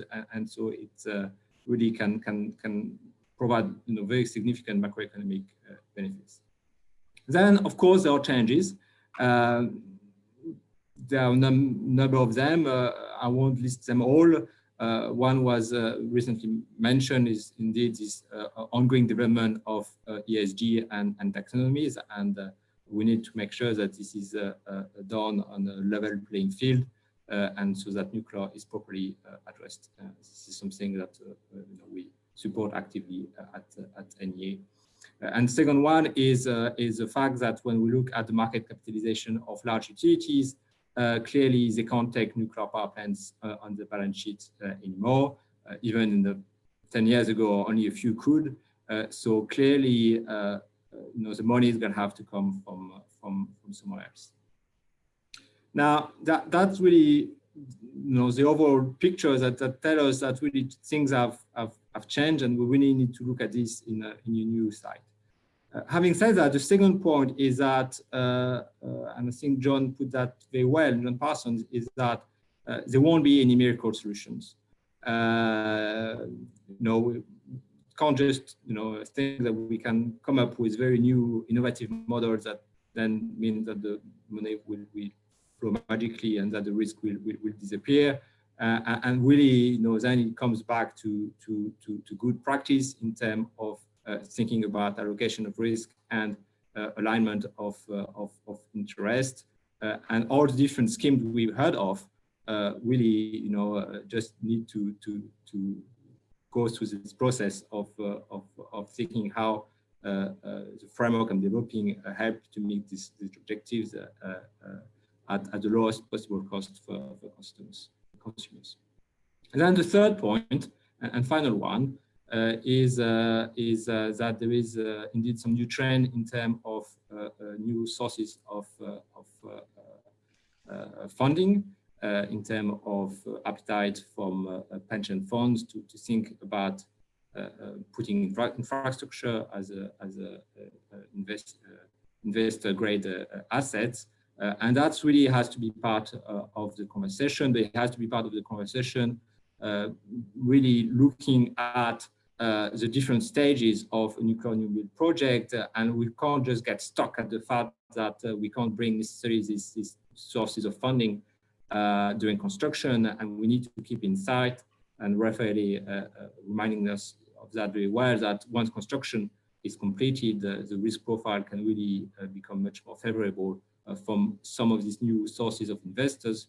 And I think that's within these new elements that we need to think about what are the best or the most appropriate models for governments, depending on the national characteristic, depending on the state of play of the nuclear industry, to find the means to build the nuclear they need to meet the long-term climate objectives. So that's really where we stand in terms of thinking about this issue. So I'll say very preliminary thoughts. And if anything, we very much look forward to hearing feedbacks from all of you on that. Don't hesitate to write back to us. And really what we want to do is to continue this conversation so that we can really put together things that can be of use for governments that are now at the stage of making decisions when it comes to financing nuclear power. So with that, Jan, do add anything you feel that I missed. Look, I thank you, Michel. I think we could go on for quite a while, continuing to discuss this. If I may sort of highlight one point, it's the point of developing or attracting the finance sector that will pass through the taxonomy. That goes back to Alicia's point on sort of starting the right conversation, giving the right place of nuclear in that conversation on the secondary debt financing, all that. But I think we'll thrash that out somewhat more in detail in the coming weeks and months. I would give, if somebody has sort of something really urgent still to say, I wouldn't want him or her to take it with him or her home, and please speak up. Otherwise, I will conclude. But here you have one occasion to still come up with an important thought that you thought the others should know. If that is not the case, I would like to thank everybody, thank all the speakers, thank all the participants, thank the organizers once more, Poland, IFNEC, NDC, NEA, our colleagues who did a very good job. I mean, in the background, and Michel and I could testify it in more detail if that was necessary. So thank you very, very much to everybody. And well, we'll meet again either on IFNEC, the webinars, or later on in Poland, hopefully live towards the end of the year, or in the meantime, as usual, by the usual means of communication. So thank you very much. Good evening.